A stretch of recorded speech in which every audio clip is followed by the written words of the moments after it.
This is WWE and ECW alumni, the Blue Meanie, and you're listening to PCW. The question is, are you ready? Let me talk to you. I will give you a show like you have never, ever seen before. Why? Because I can. What do you guys want to talk about? I am that damn good. I am the B-E-S-T. In the color red, in a world full of black and white, I am the eater of worlds. Yeah, if you're some man,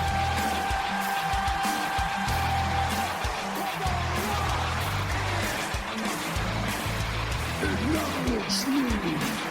The champ is here. But to be the man, you gotta beat the man. And I'm saying, woo, right here. Hey, yo. The best there is, the best there was, and the best there ever will be.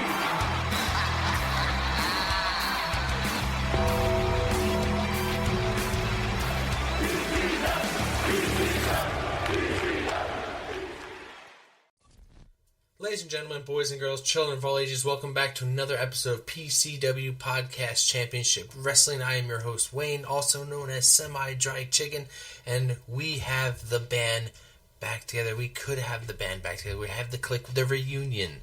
You know, it's always nice when you have a reunion of the OGs, the stable coming back together.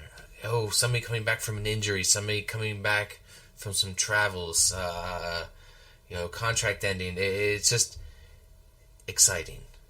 And, let's start this show off because, we got Money in the Bank, and Vince is just going to say it for me. What is it I always say to you?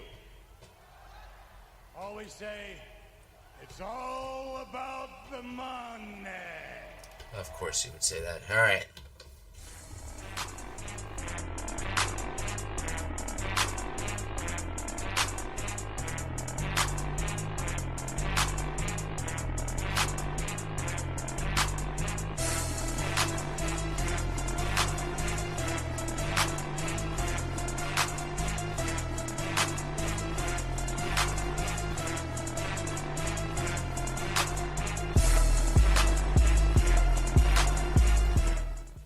Welcome back, Dre.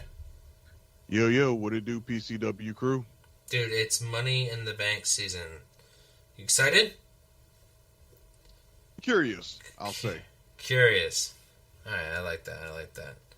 Yeah, I get excited for Money in the Bank because I always feel like it's WWE's scapegoat, or could always be their scapegoat, that Money in the Bank briefcase. And, sometimes we get them cashed in very early, or we get them held on to the bitter fucking end.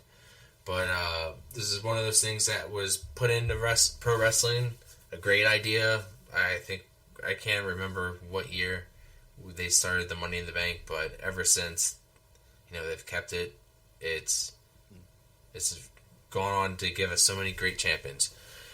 I look forward to the match. I mean, at the very least, yeah. I know the Money in the Bank match itself is going to deliver. Oh, absolutely. Speaking of delivering, I'm back, and I'm better than ever. Got a knack for making things better. Face facts, 'cause your opinion don't matter. This maniac is gonna step on whomever.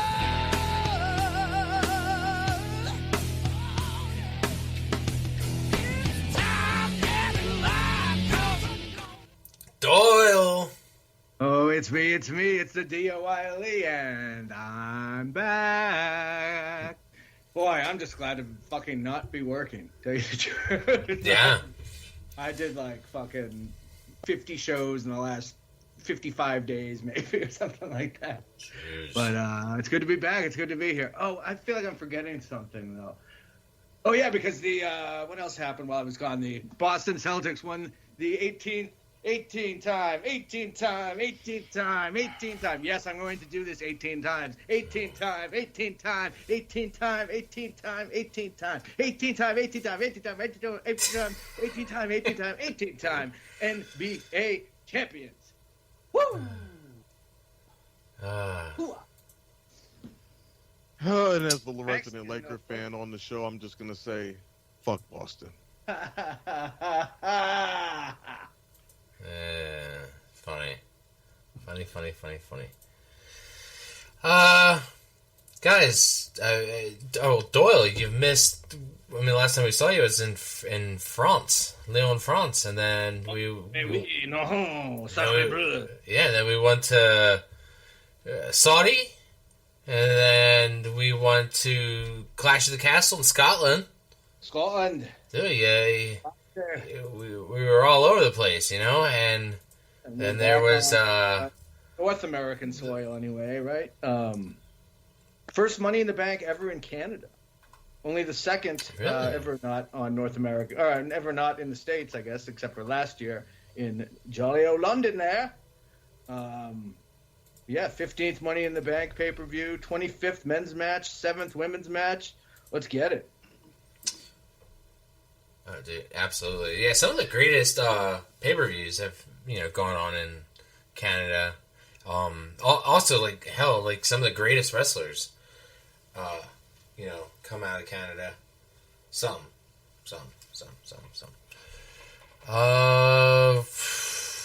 What do we want to? Let's just go down this card, and then after that, we'll break into maybe some news if any of us got some news to chit chat about, talk about what we've missed. If anybody watched Raw last night, or not, what we're expecting maybe coming up on SmackDown.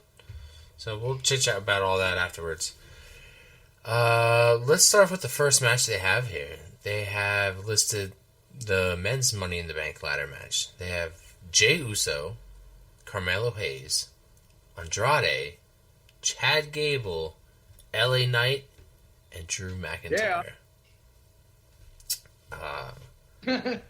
Yeah. The obligatory. All right, guys. I've been saying this for a long time. I've been thinking that the Money in the Bank briefcase would have been perfect situation for a guy like L.A. Knight. I think he's been able to hold on to his popularity and kind of stay lukewarm after his loss to Roman Reigns. I feel like he was been able to stay hot with warm with the fans, to the fact that, maybe now's the right time to give him the briefcase. But then again, we got Jey Uso. The man is on the poster himself. The man has Yeet in the Bank plastered all over that briefcase, which damn well they would love to sell that on WWE Shop. Yeet in the Bank. There's some product right there. I mean, come on. If we're pointing at obvious, it's Jey Uso, right? Jey Uso's so over. Jey Uso is Yeet everything right now. It's ridiculous. Yeet. I mean, like I said, the guy is literally... But, then again, we've had people like that on the poster holding the briefcase or a championship title that they didn't get. So we've been fooled before. But I mean, not this pay-per-view specifically, but we've had people on the poster that weren't even on the damn show. Yeah. So Yeah. Read so much into a poster. Yeah, or, even hell, when I log into, I watch Monday Night Raw and SmackDown through Sling TV. So whenever I log into Sling and I, log on to Raw or whatever, it shows a picture of Raw superstars, and it's always so outdated. How outdated? Roman Reigns has his vest still. Sasha Banks works with the company. and Bayley has the side ponytail still. So it's pretty old. Sling? Sling. My Sling. Damn. Right? That is So WWE don't give a fuck outdated. about Sling. They don't. That is outdated as fuck.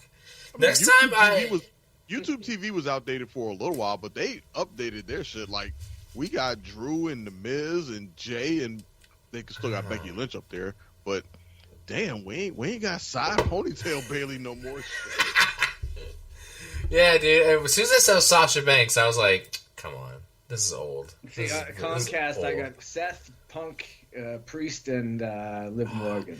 Next time I go on, I'll take a screenshot of what it has. But sometimes they change it up, but like it's still outdated superstar. It's just outdated as fuck. I just don't get it.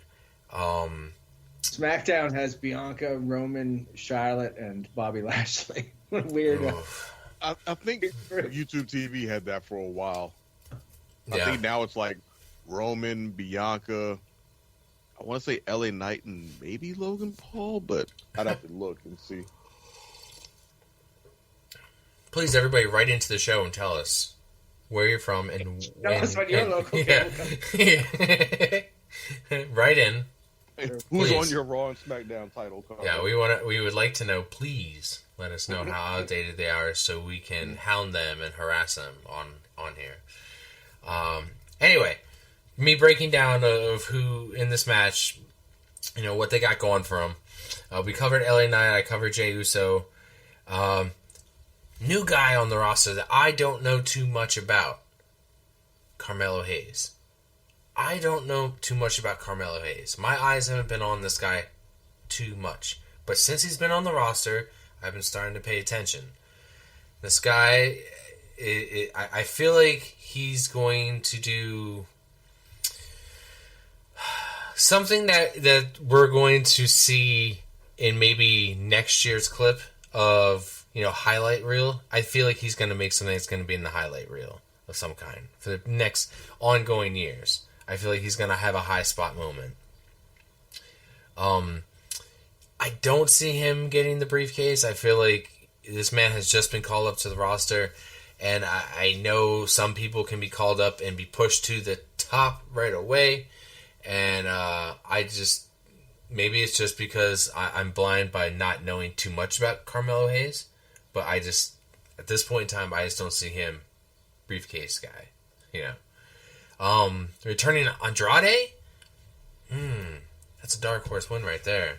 Andrade. Man doesn't want anything to do with LWO. Man wants to go by himself. Man wants to carve his own path again. This man's a former United States champion. Maybe they might put him back with Selena Vega one day. That'd be fucking sweet, right? Andrade's just not too good on the mic. But he, Money in the Bank briefcase, put him back with Selena Vega. There you go. You got yourself some momentum for that guy. But I don't see it. But then there's Chad Gable. Chad Gable has gone through some shit. This man has not been able to capture the Intercontinental title. This man has lost the Alpha Academy. This man has been hunted down by the Wyatt Six. He's been shot in the head and then dead and then returned back to work. Does this man need a W or what? This man needs the briefcase. It would be good. It would be good. I could see him cashing in on something like the World Heavyweight title. Or what if this man gets it and finally cashes in on the Intercontinental title he just hasn't been able to grasp for so long? But at the end of the day, I think I'm going to go with LA Knight. That's where my money is. Dre, what do you think? Excuse me, so Tear me apart. LA Knight. Yeah, my pick is LA Knight. Okay. Interesting choice. I'd say that would probably be that would have more weight if this was last year, but I think LA Knight's momentum. While he's remained popular with the fans, he's nowhere near as hot as he was last year. A lot of that heat, not negative heat, but a lot of that momentum that he had last year has been snatched up by Jey Uso and the Yeet movement. Like, Jay is now what LA Knight was last year, arguably even more so. Because I think Jay has more main event credibility, even though he hasn't won any of those matches. He's at least been in them, so people can see Jay as a main eventer. People see Jay as being on the come up and having been there for a while, by proxy of the bloodline.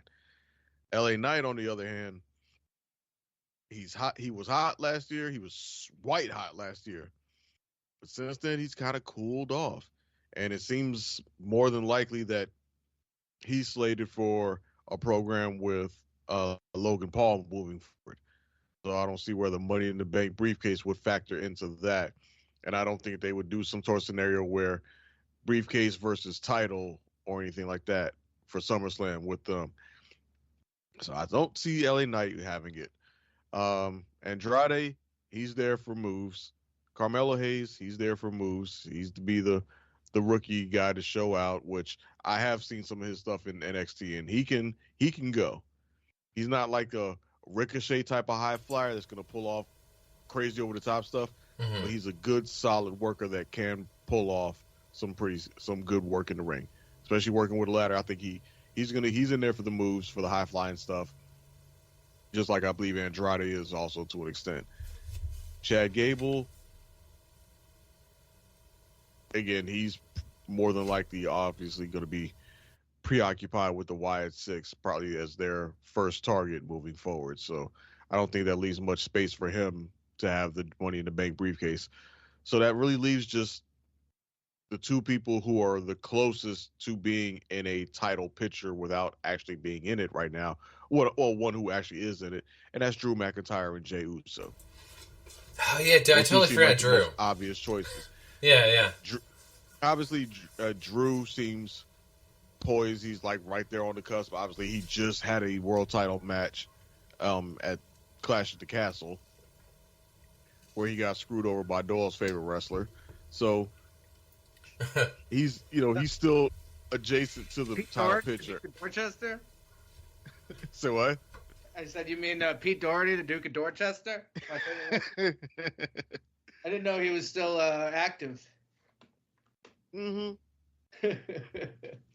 Yep, that guy. But yeah, like I said, Drew is still close to the title picture now. He could use that as a way to get back in it, but he also seems poised for something with CM Punk moving forward. That seems to be their direction. Now beyond that, obviously TBD. But it seems like once you have the briefcase, that kind of becomes a central focal point of your character. Yeah. For moving forward, at least for the immediate future, especially. Obviously, you can do other things outside of that. We saw Damian Priest become tag team champion. Right. The whole time he was senior Money in the Bank and have cash in failure after cash in failure. I don't know if they want to repeat that same formula with a heel champion, with a heel Money in the Bank person again. Yeah. Like well, I mean, obviously, would be essentially be doing what they did last year. Right. Is going down that route. So my pick probably for it is going to be Jey Uso. Okay. I think he's got the most momentum for it.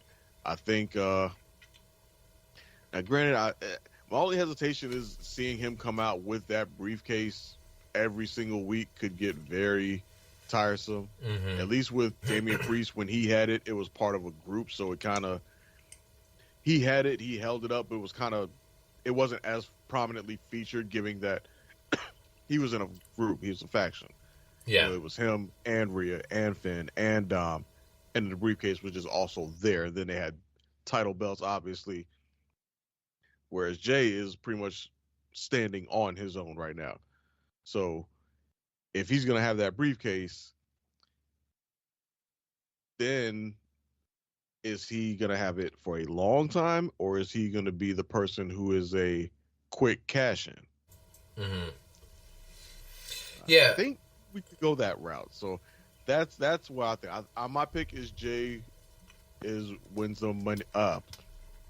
Jay becomes the Mr. Money in the Bank or Mr. Money in the Bank or whatever he was saying Monday, and then I would put money on him cashing in before Survivor Series. I totally forgot about Drew McIntyre, but like I guess when I think about Drew, I think he's just the man's gonna get screwed over yet again by Punk because the fucking feud is way more important. And then again, on the other foot, think about. I'm just gonna put this out there. On the other foot, right? Say Drew wins it. That man cashes in on the guy who cashed in on him and takes it from fucking Damian Priest. Whew. Going full circle there. Be a nice bit of payback on Damian Right? Priest, sure. But that would be some nice fucking payback. Especially being so recent, too. So recent. Imagine if this man defends and beats Seth Rollins clean. And then Drew McIntyre claymores the son of a bitch out of nowhere and gets his title. Like, the man is celebrating that he beat Seth Rollins without the Judgment Day. He beat him clean. The man is celebrating, and he gets claymored out of nowhere. And Drew cashes in, and now we have Drew versus Gunther at SummerSlam. Okay, I'm jumping too far ahead. Doyle. Give your opinion, man. I'm jumping too far ahead. How could you forget about Drew? I know, dude. Go ahead. I'll shut up. Like this is a good example when I talk about like how the match order is going to affect how things are going to play out, right? And this pay-per-view is always a good example of that. Because if this match comes after the World Heavyweight Championship match, it kind of kills some of the drama, right? So I'm going to assume that this match happens before the title match. And I've talked a lot about how good it is, that several different wrestlers have several different storylines all going on at the same time. It's not just one, I'm here, I'm feuding with this guy, then I'm going to feud with this guy. You got some people that have multiple feuds or interactions or stuff going on with people. So some of these people, I think, as you both said, have things that they're going to be moving on to in short order, I think. And you can start to eliminate people based on that. Like, for example, Andrade. Actually, that's a bad example. He's got fucking nothing going on. I really like him. I actually thought he was doing pretty well in AEW, but he's kind of struggling to find his place on the main roster. Maybe he can have a good showing and parlay that into something going forward. I don't know, but he is my least likely to win the match. I think he's what we call cannon fodder, right? And Carmelo Hayes, he's brushed up against none other than Cody Rhodes, right, already, and it doesn't really get any bigger than that. But he doesn't really have anything concrete going on either, and a briefcase would certainly give him something to do. But he's more of like he has more of a chance than Andrade does, but I don't think he's there yet. Next year, he might be a favorite to win it, but not this year. And God damn it, he's so little. And speaking of little, Chad Gable is another one. He's actually got 3 stories going on right now, right? He's got his Alpha Academy story. He's got this nonsense with the Wyatts. And then he's got the Creed brothers who spoke to him at the end of after Otis rejected him, right? So something's going on there. But I don't see how the briefcase would fit in with him. He's already got too much shit going on. He's doing the best work of his career, but Wayne, like you said, he spent this entire year not winning the Intercontinental Championship. Like, what makes doesn't wrestling logic suggest that if you can't win the IC title, you shouldn't be in line to win the world title? Right. Now, yeah, I'm going to totally disagree with you about LA Knight. He's got this feud with Logan Paul. He's already penciled into it. I'm going to go ahead and book him winning the U.S. title at SummerSlam, which is something that we have been kind of waiting to happen for months, it seems like. I think we all thought we were going to see that at WrestleMania. But I think that's in the cards for him. Briefcase just doesn't really fit in there either. Jey Uso. Certainly a possibility. But I think he needs to be freed up for the Bloodline Civil War, which is coming. But this is where match order matters, right? Because if I think it's a foregone conclusion that Punk is going to screw Drew one way or another. So if this match happens after the title match, he'll screw Drew out of the briefcase, I think, and Jay will win. But if this, say, it opens the show, I think Drew will actually win the briefcase with Punk nowhere to be found. I mean, Drew said he's going to cash in that night when he wins the briefcase. No reason not to believe him, right? So I think then Punk will screw him on the cash in is what's going to happen. I really like the symmetry of him going after Priest, the guy that went after him. That's great. I actually hadn't even thought of that. Right? or noticed that. But I mean, the briefcase works so much better with a heel anyway. You know, when Jay wins his first title, it needs to be more organic. It needs to be I guess he could do the heroic babyface thing and call his shot. You know, I'm going to challenge so and so to the match at this show or whatever. But it just seems more like a dastardly heel kind of thing to do. I think heels work better as Money in the Bank briefcase holders, and we've traditionally kind of seen the women's, we'll get to this obviously in a second, but they cash in almost immediately. The men usually tend to hang on to it for a while. I'd maybe like to see us reverse that. And maybe Drew wins it, cashes in immediately, gets screwed by Punk, and then whoever wins the women's match, which I guess we'll probably talk about next, will go on and have a nice long reign with the briefcase. And then you don't have to book 2 briefcase stories at the same time. Shit gets really fucking repetitive sometimes. It certainly did last year. So if you only go with the one, I think that's the way I would do it. Didn't Io cash in almost immediately last year, or did she hold on to the briefcase for a while? She had it. I wrote it down. I think she had it for like 35 days. Yeah. So she cashed in pretty quickly. Okay, so there's only been six women winners, right? Carmella held it forever, but she also didn't she win it and then get it stripped and then have to re-win it back, and then she held it. I think she has held it for longer than anyone has ever held it. But all of the other cash-ins were either that night or the next night, and then there was the one where Asuka won, and then Becky handed her the title the next day because she was preggers. So there's only really been one nice long run for women with the briefcase, and it's always the men that have it for 3 months, 5 months, 6 months. You know, what did Priest have it for 8 months, 9 months? So I'd like to see that trend reverse, but we'll talk about that when we talk. Yeah. Now I remember, because Io she cashed it at SummerSlam, didn't she? Right after Bianca won the title back. Mm-hmm. From the triple threat. There was Bianca.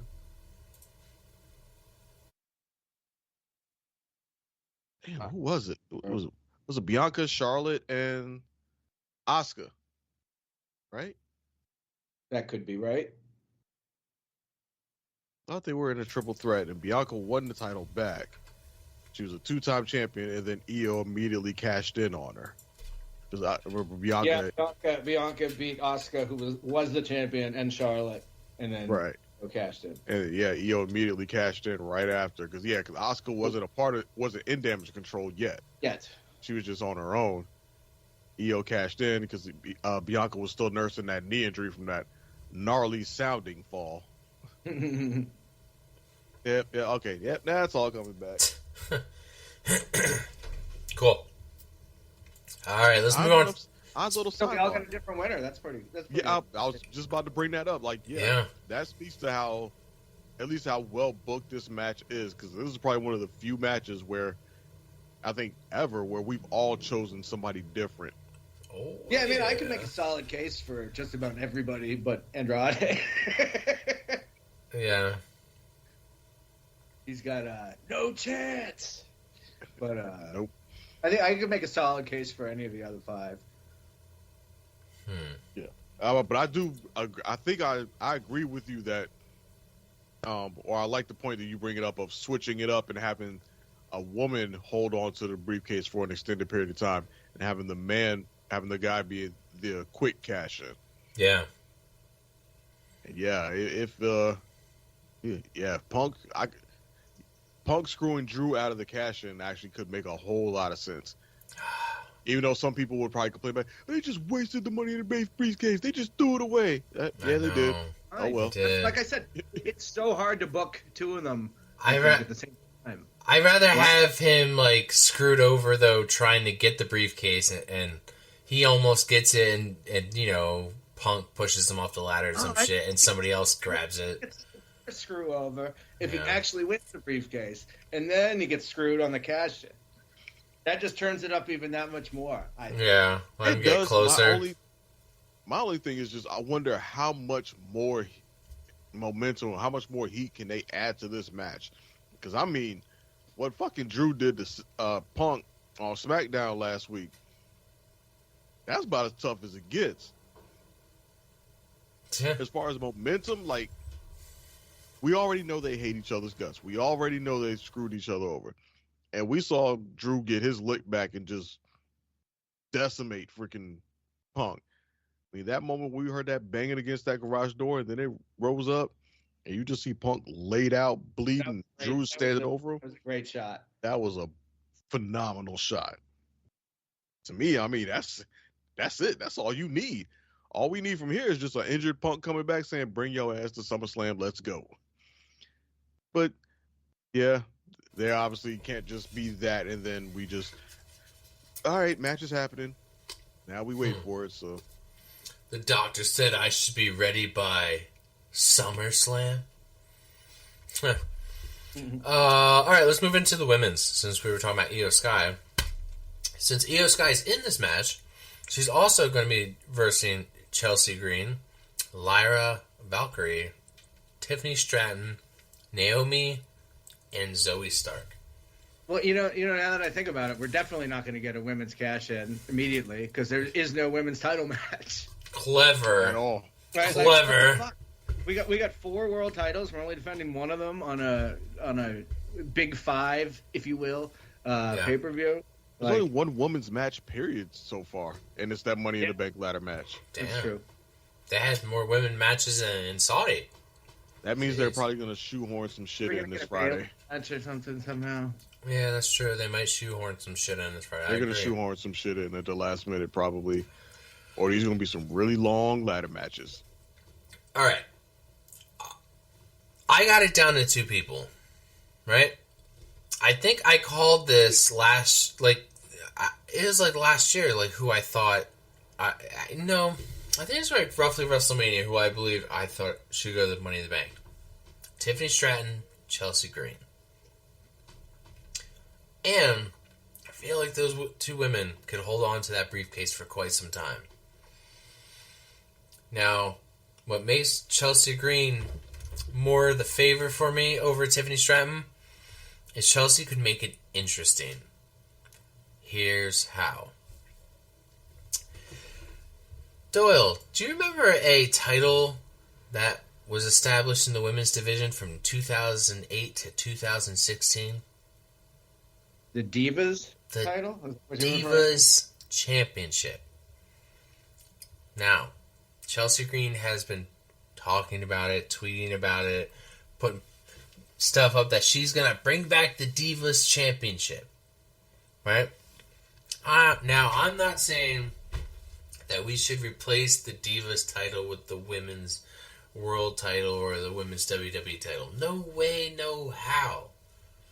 But Chelsea Green with a briefcase cashing in on a title that's vacated, like the Divas Championship, making this a secondary title.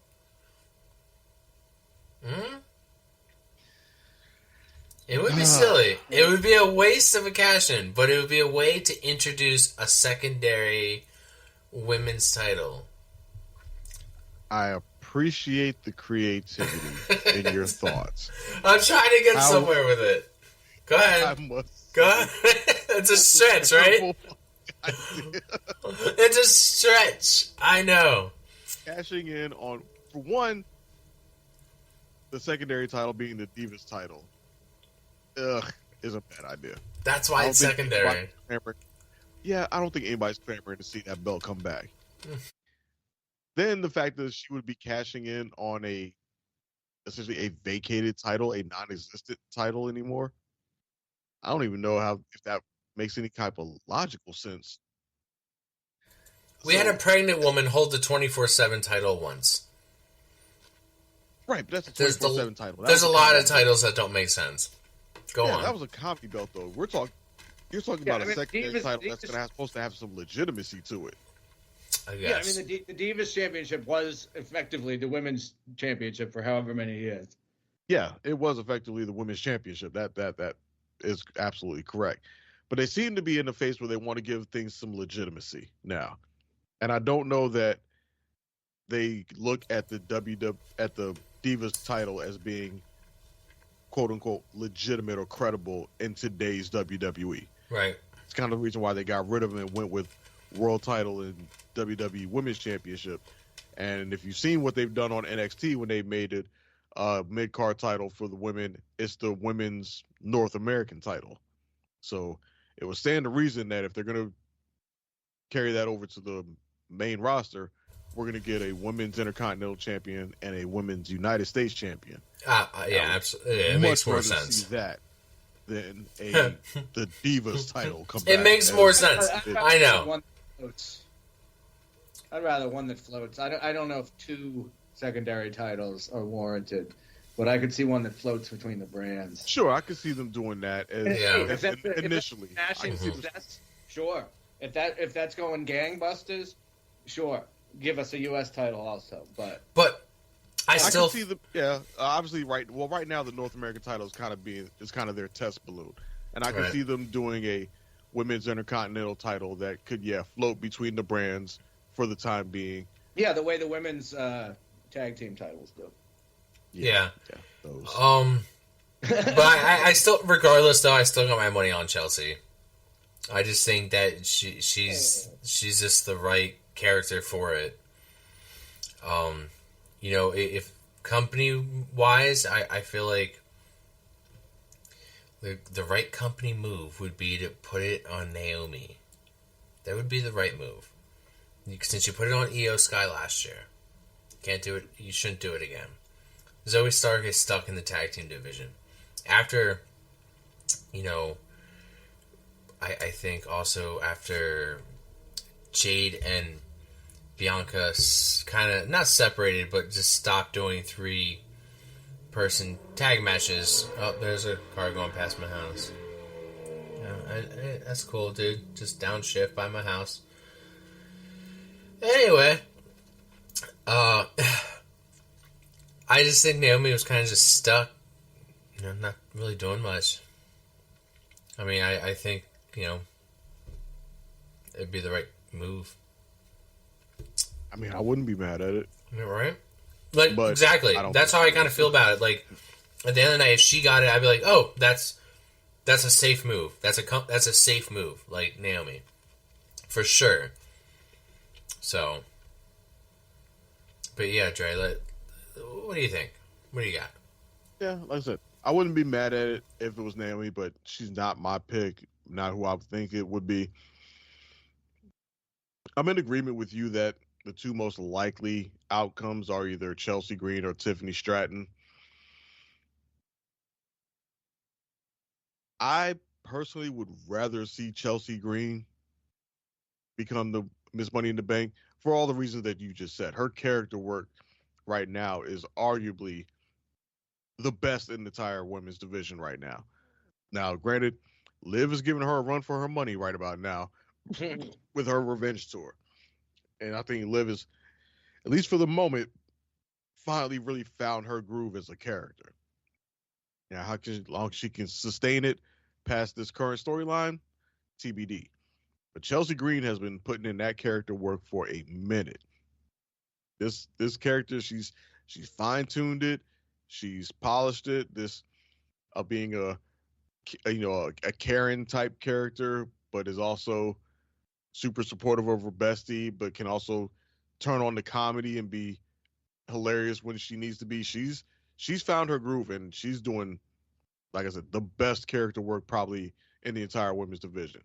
And she is poised, even though she's a heel right now, she's poised for a face turn. Now, how that relates to the Money in the Bank briefcase, I don't think it does. I don't think that it really like she's gonna win it and all of a sudden be over as a face unless the crowd decides as such. Unless she happens to get that huge pop as she's climbing that ladder and the crowd is just over as fuck for her in Canada. Right. Can't rule out.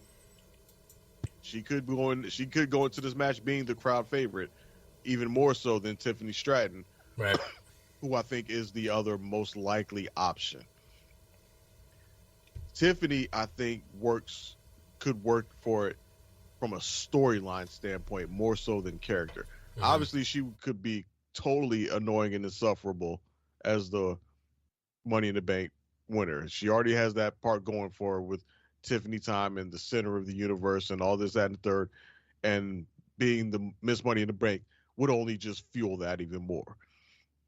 But what could be interesting from a storyline standpoint, if it's Tiffany, is that right now Tiffany Stratton has formed a little buddy relationship with Nia Jax, who is Miss King of the Ring or Queen of the Ring right now, and poised to face probably Bayley at SummerSlam. So imagine a scenario: Tiffany Stratton is Miss Money in the Bank. She's poised for a shot. Mm-hmm. Nia Jax defeats Bayley at SummerSlam and becomes the WWE Women's Champion.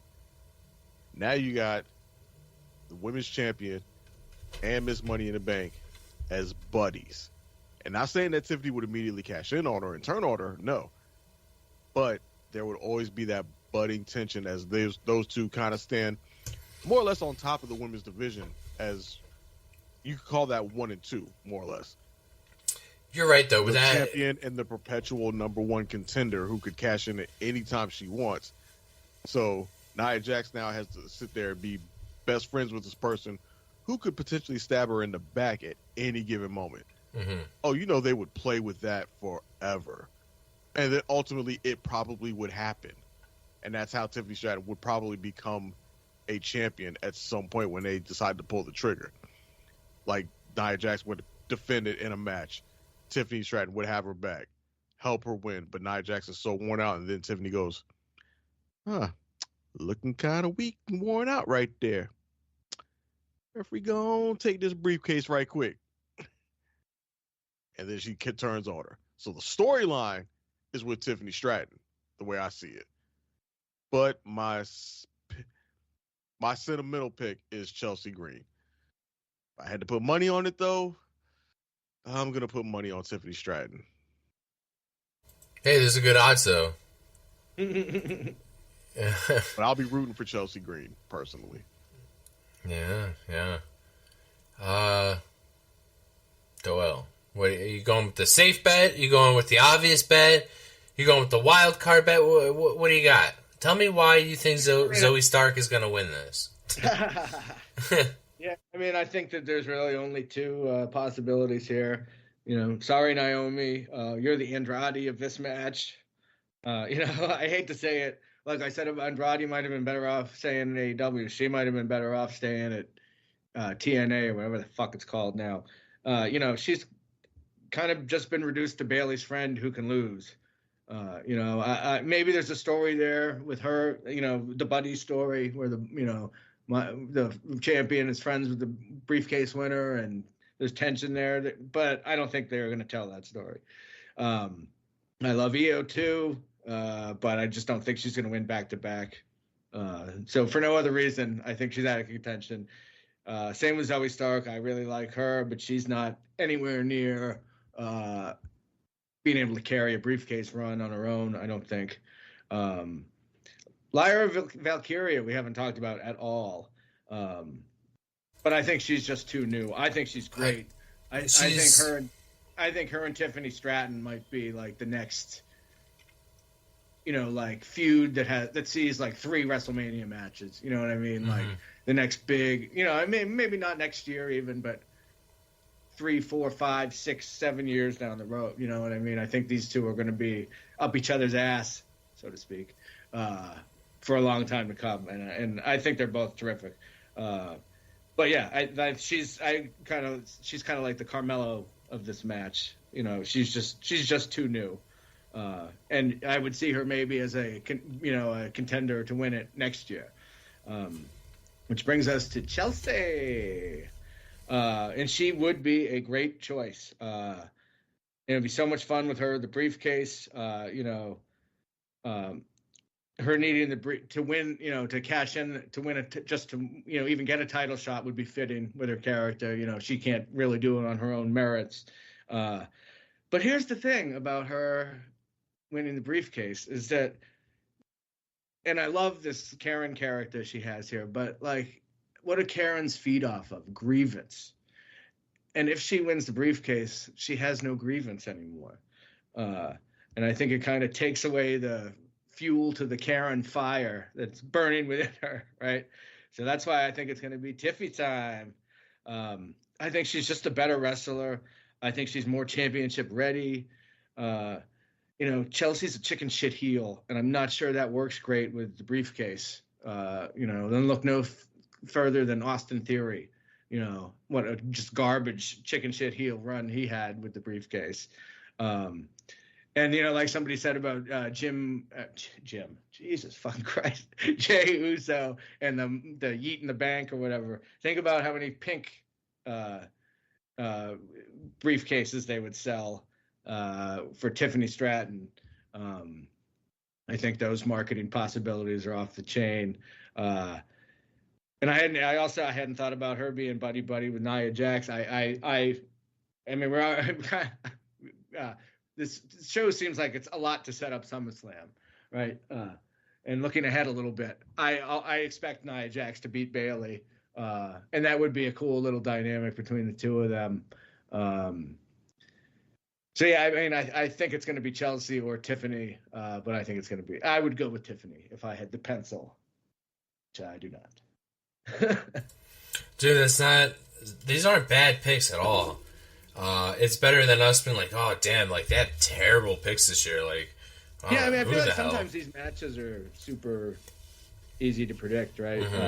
And I think it's a little harder. They could go. We all picked a different men's winner, and we picked two different women, right? Right.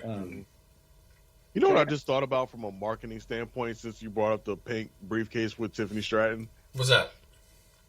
I could imagine Chelsea Green winning it, and rather than carrying around like that big bulky briefcase, she turns it into like a little handbag that says Money in the Bank on it. Oh yeah, for sure.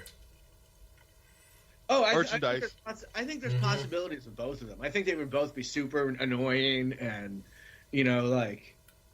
think Vicky Guerrero-esque. Oh yeah, for sure. But I feel like Chelsea, if she doesn't have something to bitch about, she doesn't have anything to do. You know what I mean? Yeah. So, and I just feel like without a grievance, she's always, I should have had that match, or I wasn't ready, or whatever. She's always an excuse for something. So I feel like if she gets the briefcase, she'll kind of lose that. You're not wrong there. Yeah, I can see that to a certain extent. Chelsea Green seems like she's having a bit more of a slow burn. Like I said, I mentioned that she's poised for a face turn, and I do still believe that, but it's going to happen much more slowly and organically, as kind of like how with Bayley was. Obviously, Bayley was hated as a heel and did some of her best work in the heel, but eventually the fans started to appreciate the work recognize and appreciate the work she was putting in, which led to them clamoring to see her turn face, and that eventually happened. I think Chelsea Green is kind of on that same path. Now, it might not take as many years for Chelsea like it did with Bayley. I could see it happening. I could see Chelsea Green by this time next year being a face, or maybe not quite going into WrestleMania, but definitely by this time next year, I can see Chelsea Green being a baby face. Like you mentioned though, what we haven't seen is really somebody organically turn, at least I don't think, turn from heel to face while being a briefcase holder, which would be interesting to say the least. I mean, people have done it with championships. Right, I as champions, yeah, they've turned. I can't recall whether that's what I was going to say is but what makes a great face a great heel, and vice versa. Mhm. And she is a great heel. She would stand to reason she ought to be able to be a great face as well. Right. Because time. Yeah. I think the one thing that's kind of missing from, aside from just her, I'm not just her character work, but really missing from allowing people to see Chelsea Green really as a babyface or someone that they can cheer and get behind, Right. is still the in-ring work. And it's not because she can't do it. She just hasn't been given any opportunities to do it. Because right now they just. And she has a heavy, which is maybe a blessing and a curse, where she plays damsel in distress to Piper. Right. Yeah, almost like a pseudo manager type role right now. Right. So it's kind of like a blessing and a curse for her. Mm-hmm. It's good. It's helped her, but it's also limited her. Right. But who knows? Perhaps this could be maybe the thing that starts to open some people's eyes to her as far as her in-ring work. If they let her cook in this match and do some stuff and not just be in there for comic relief like they did her in the Rumble. Yeah. I was going to say, the fact that she's even in this match to begin with, I mean, there's so many other women on the roster they could easily have penciled into this, and I never would have penciled Chelsea Green in something like this. So, yeah. Like I said, I hope they let her actually do some work in the match, and I hope they didn't put her in here just to do her like they did her in the Rumble. Admittedly, that was entertaining as hell and funny as hell. Yep. Seeing her perpetually get laid out in the Rumble, but never thrown over the top. But I don't want them to revisit that or go back to that well. Yeah. All right. Let's move on to the singles intercontinental match. Yeah, guess what? Gunther's not in this match, guys. We can actually talk about an intercontinental match without Gunther in it. It's weird. It's really weird. I'm still picking him to win. Honestly, Sami Zayn versus Braun Breaker. Now, Braun Breaker is one of these guys who I believed he should have been called up a while ago, and they kept him down at NXT. They turned him heel. Then he teamed up with Baron Corbin for a while. They won some titles. Now he's on the main roster, right? Don't know where Baron Corbin is. He's on the roster. I haven't seen him wrestle. He's on SmackDown. He's on SmackDown. There you go. He had a backstage segment with Apollo Crews last week. They talked. Okay, he's still on the roster also. He's still getting paid. So hey, Apollo Crews got a streak going. He's been on SmackDown like the last 3 episodes in a row. There you go. Gotta fulfill those contract days, you know. That man's on a run. Get ready. This guy. Hold on, I got a perfect one for this guy. You fucking mark! This guy marking out over. Oh shit! Every time, I swear to God, Dre, every time Apollo Crews ends up on TV, I immediately go to Discord because I know you're about to say something. I'm just saying. There it is. You laugh now. Like the Next unicorn. Year when we talking about Apollo Crews is the odds-on favorite to win Money in the Bank.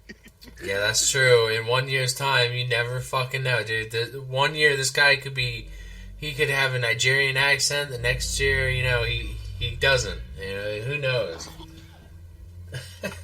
Yeah, that was a choice. Yeah, but Braun Breaker. Since he's been to the main roster, this guy has done nothing but put fucking people down. Fucking spearing people at 23 miles an hour, dude. Like as a baby face in NXT. He was.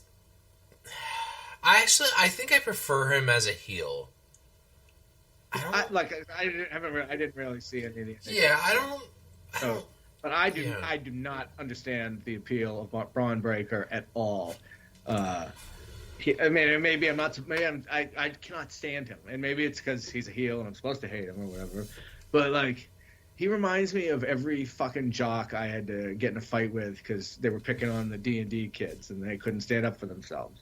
You know, like he just seems like such a fucking piece of shit asshole. And he's got in a company full of bad tans, he's got one of the worst. He looks terrible. His gear is awful. It looks like something you'd get at the Halloween store with a generic package that just says pro wrestler or something. What does it say on it? It says like, I'm an evil dog or something like that. Oh, I just don't get the appeal of him. Oh, I love it. Keep going. I love it. Let it all out. But like, what was he like as a babyface? Because he just seems like a dumb meathead jock asshole. Yeah, it really wasn't much because he would just go around spearing people as a face. Even it's like everybody was oh, he's so great, he's so this, and I was like, I don't get it. I don't. I think he sucks. I want to change the channel he's on. They're pushing this guy though, and honestly I feel like they're going to push him right into the Intercontinental title. I mean, he's gone pretty quickly since he's been to the main roster, right up to a title shot. I mean, he's gone up, but he hasn't done as much in-ring work on the main roster. Okay. He's had a few matches. He's only had a handful of matches. Yeah, and it's either been him fighting somebody, like a noteworthy person, and having some back and forth with them, or he's been squashing jobbers. So he hasn't had as much development yet, which kind of surprised me about the fact that he's even in this situation right now, because it seems like a very quick jump that doesn't feel earned yet, other than the fact that I'm gonna just start fucking people up until you give me what I want, which I guess is the storyline. But no, I like the way you phrase that though. It's like it's not earned. Doesn't feel really earned yet. But yet here he is here in like this that match. So I like the way you phrase that. Yeah. What do you? I mean, yeah. Go on. I mean, who do you think? Well, I mean, as far as the match itself is, we all know my position on Sami Zayn right now, and it ain't changed. Yeah, okay. I was going to say, did it change over time all of a sudden? I know. I wouldn't be opposed to Braun Breaker snapping this motherfucker in half. But I honestly, I wouldn't, because, like, then Sammy can go do whatever. Take some time off. I don't know. I don't know what we do with Sammy after this. But get him off the Intercontinental title. Putting this on Braun Breaker... Yeah. Cool. Then now we got a face probably chasing for the IC title now. A different face. But who though? That's the only thing, is like, you put it on Braun, then what? Yeah. Now he's the champion. What? He talks smack. Nobody's really poised to. I don't think they would put it on him and then have him go on another Gunther type run where he just dominates with it, because that's not really the route that you go with somebody if you're really trying to push them the way that it would seem they're trying to push Braun Breaker. It would seem like the IC belt would just be a pit stop, kind of like how it was with Lesnar. And that's what. And obviously he's not being pushed like Lesnar was, because Lesnar was rocketed straight to the moon, and you believed every step of it. Yep, that he strapped the rocket to him. Yeah, right. Braun Breaker's like if Ryback and Goldberg had an evil mutant love child. Yeah. And he was captain of the football team. Yeah, like he, other than having the spear, which is admittedly impressive, I'm not going to deny that. Yeah. He's got probably the best and most unique one right now among everybody and a mama who's doing spears right now. I still like Bobby's. But Bobby's ain't got the impact. I mean, I appreciate the fact that he does it and puts a little flip on it. I like the roll he does at the end. Yeah, I appreciate the roll. It just don't have no impact. That's my problem with it. Like, he just hits you and just tumbles. It needs more impact. He needs to actually, like, hit somebody before they tumble. But the way, I don't know if it's just the execution or whatever, it just looks like they just run into each other and that person does a backflip and he does a tumble. I don't know. I'm not a fan of Bobby's. But Braun's is unique, and that's probably his best calling card right now. Mhm. I just don't know if that's enough to warrant him being champion. So if I had to pick this match, I'm picking Sammy to defeat him. Admit they've done pretty good with the build up to this match. I'll give them that. Right. Now, like I said, what they did this past Monday, was almost great. I just think they went a little too far with it, just in the sense of not like they went beyond some point or whatever, but I just think they went too far as they let them have too much physical interaction with each other. Like the promo, the back and forth that they did, that was strong. Like for the first time, Sami Zayn was on the mic and he was talking, and I actually looked at him as champion. Like he talked like a champion and carried himself like a champion talking to Braun Breaker, and I was like, okay, still fuck you, but okay. You know, I could rock with it for a minute. And then Braun was about to leave the ring, turns around, spears Sami Zayn. All right, cool. Laid him out. Sami Zayn, you now know what you're dealing with. You feel that pain? You feel that. Braun like, nah, let me go and get another leg back. Let me do some more. And then he goes, tries to do the thing around the ring, to spear him into the steps. Sami Zayn leapfrogs him. And Braun Breaker fucks himself up. That's where it should have stopped. It should have ended right there. Braun Breaker establishes himself as being dangerous to Sami Zayn by nailing that first one, and then Sami exposes his inexperience by countering it the second time. Braun looks like a rookie as a person who went to the well one too many times, and the more experienced wrestler had a counter for it. Could have ended right there. And I'm good for the match. I'm ready. Because now you have a dynamic of this powerful, dangerous person whose weaknesses and experience going up against a more experienced person who can't compete with them from a strength level or anything like that, but has all the heart in the world. And now you get to see which one comes out on top. But in WWE fashion, they had to do a little too much, and then Sami Zayn had to jump on him, and they had to attack, and all this, that, and third, and it kind of weakened what I thought was a really powerful segment. So that's just my critique on their build-up to the match itself. But like I said, I still picking Sami to just win. I want to hear more Doyle talking about fucking his love for Braun Breaker. I see it's very similar to the way Dre said. What Dre said. Right. I mean, this guy Breaker, he's gonna have 1 million title reigns, right? But over the next 15 years or however long he's gonna be with us for. But I don't think this is gonna be one of them. I think there's a decent bit of gas left in the tank of Sami Zayn's IC title reign. And I think, Dre, you said, like, if you make Braun Breaker the champion, then what? What the fuck does he do with it? I don't think he's there yet to be able to hold a belt on his own. You know, if he was maybe if he was part of a group, if he had a partner or something. But I don't think he's got it on his own just yet. I'm sure it's coming. I don't know that Sheamus is going to win clean as a whistle. I like the idea of the wily veteran outsmarting the brash, muscle-bound, you know. But I could see maybe a Sheamus interfering or something, going after Breaker, giving Sami the victory. Maybe that sets up like a triple threat match at SummerSlam. At the end of the day, I just want Sheamus to win the IC title. I'm going to continue to fantasy book that until it actually happens. But if Sami loses, which I mean it's a possibility. I think it's a sure sign that he's going to be involved. I already mentioned it, but it's a sure sign that Hill's getting freed up for the Bloodline Civil War. Also, I mean he still might be if he wins, keeps the title. But he mentioned the Bloodline. I think he might have mentioned them a couple times on TV lately, and I think they might be starting to rekindle. Oh yeah, remember Sami used to be with those guys too, because it's coming. Oh yes, it's coming. Uh-oh, what was that? I don't know. I heard a blop and I heard that sound too. Carry on.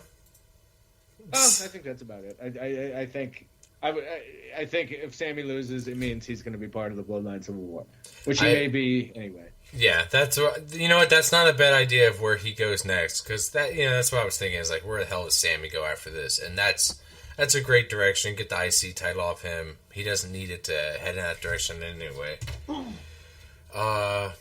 Sammy need to stay his ass about a family business. He's All an right. honorary Oos.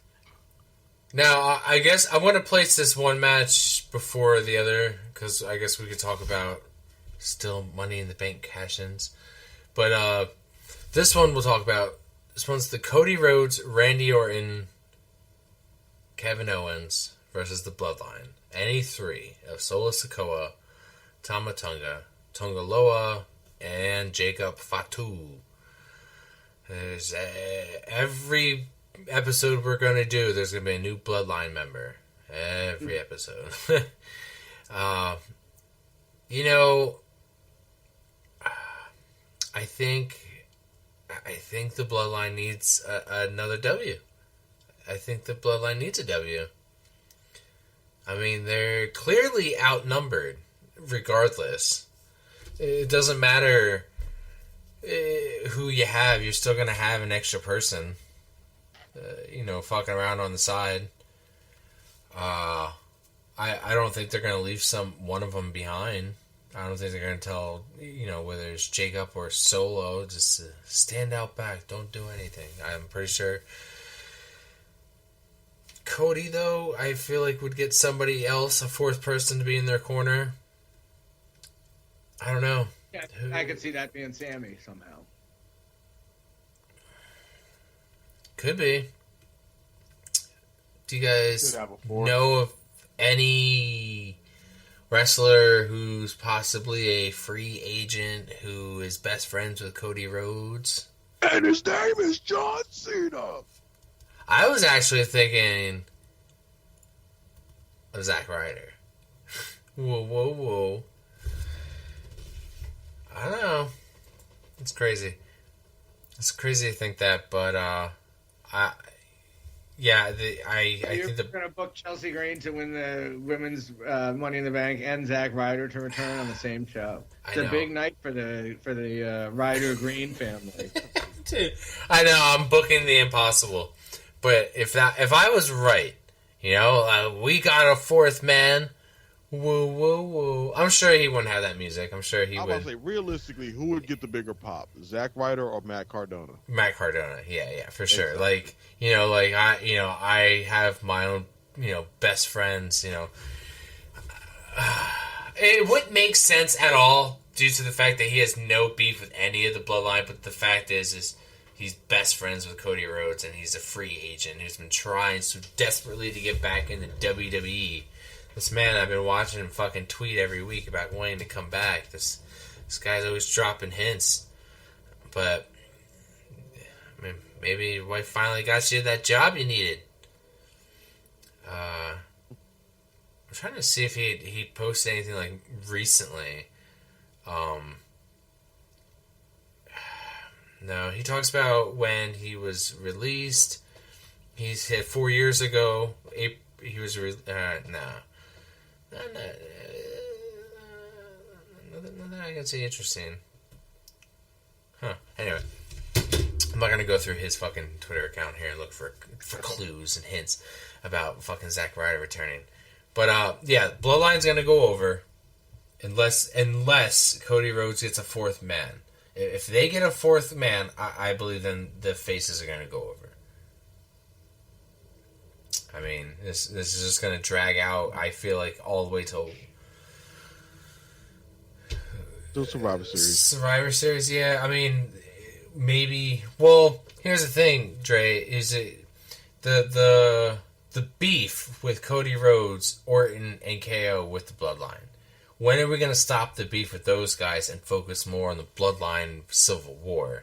When are we going to get to that storyline? That's why I want this one over. When Roman comes back at SummerSlam. When, Exactly. Yeah. When Roman's music hits, that's when we're going to make the switch. Exactly. So that's why I think this will be it. Like, this will be hopefully the last one. We see something different at SummerSlam, or Nah, because You think there's one more left? It's going to carry probably at least until SummerSlam because I think right now they have I think Cody versus Solo penciled in. Yeah. For SummerSlam. Oh, yeah. Not there. Right. And Right. if anything, I believe that the Bloodline is going to win this match because, they still need it until somebody in that faction has a championship. Yep. You need to continue to win to look strong. The moment y'all take an L, especially them, given that not only are they a somewhat new iteration of the same faction, but more so because there's something directly to compare them to. Like, this is 2.0, and we know what 1.0 looked like.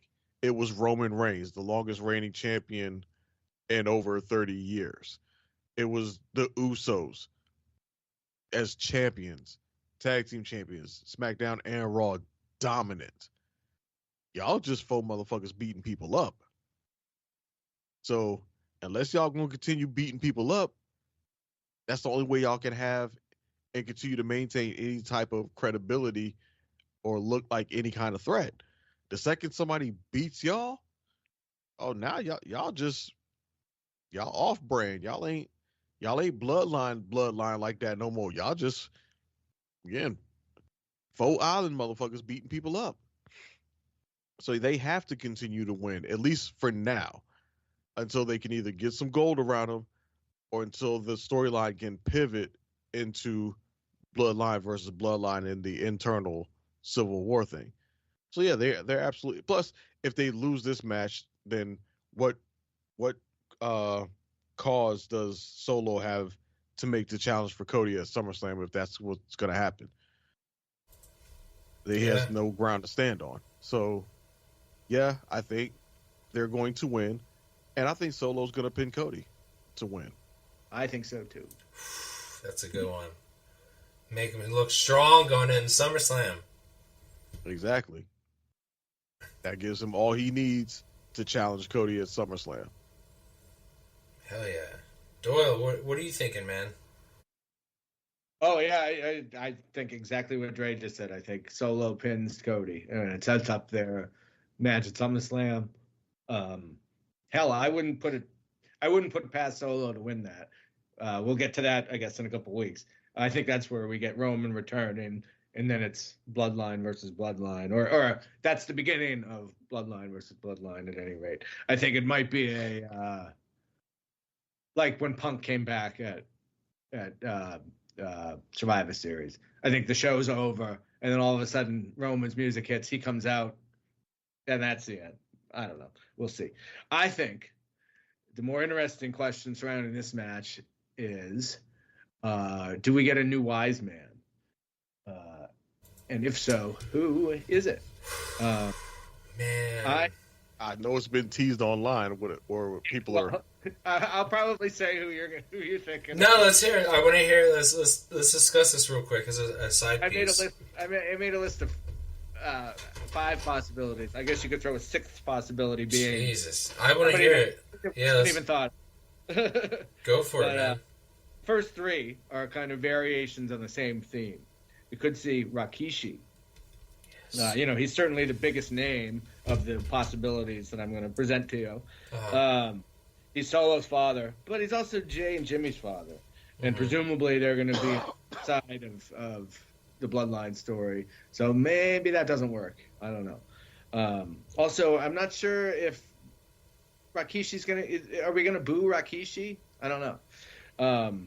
Second possibility is Sam Fatu, a.k.a. the Tonga Kid, a.k.a. Tama, a.k.a. the Samoan Savage, Rikishi's twin brother and father of Jacob Fatu. But he hasn't been on WCW TV in over 30 years, let alone WWF TV, even longer than that. Right. He may have been at Rikishi's Hall of Fame induction. I don't remember. I don't think that counts anyway. So I'm not sure how much name recognition he has. I'm not sure if it matters either. Third possibility would be Haku, who hasn't been on WWE TV in over 20 years, but I think he might be more infamous now in the era of hearing all these stories about what a crazy, tough son of a bitch he is than he ever was when he was wrestling. He's Tama Tonga and Tonga Loa's father, if you didn't know. So he might be a real fun possibility. But here's the thing about all of them, is that they're all actually part of the bloodline in their own right. And Paul Heyman wasn't.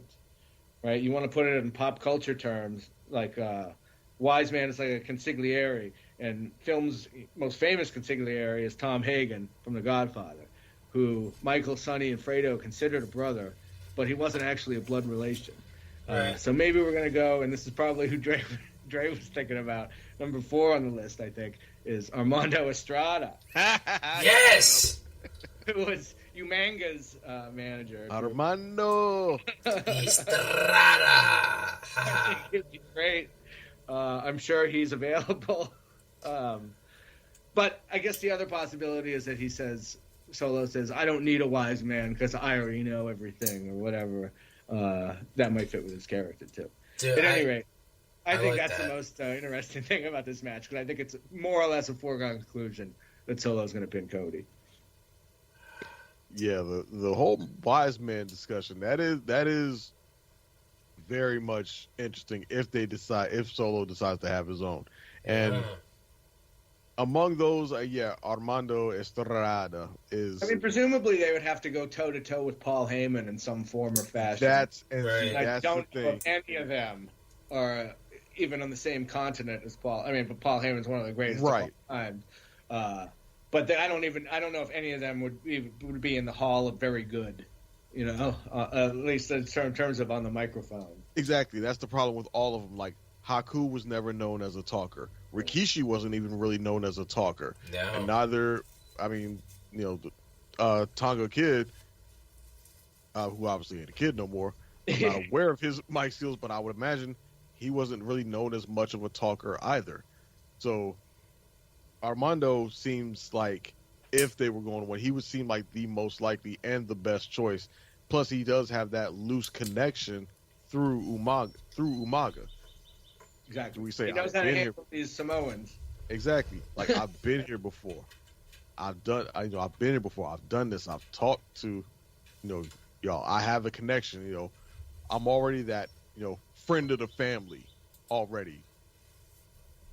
So he would be the perfect choice if they're going to bring in another wise man. Obviously, like you said, could he go toe to toe with Paul Heyman? Fuck no. Yeah, I don't think so. But could he not get crushed? Sure. I think he can hold his own and not get completely crushed.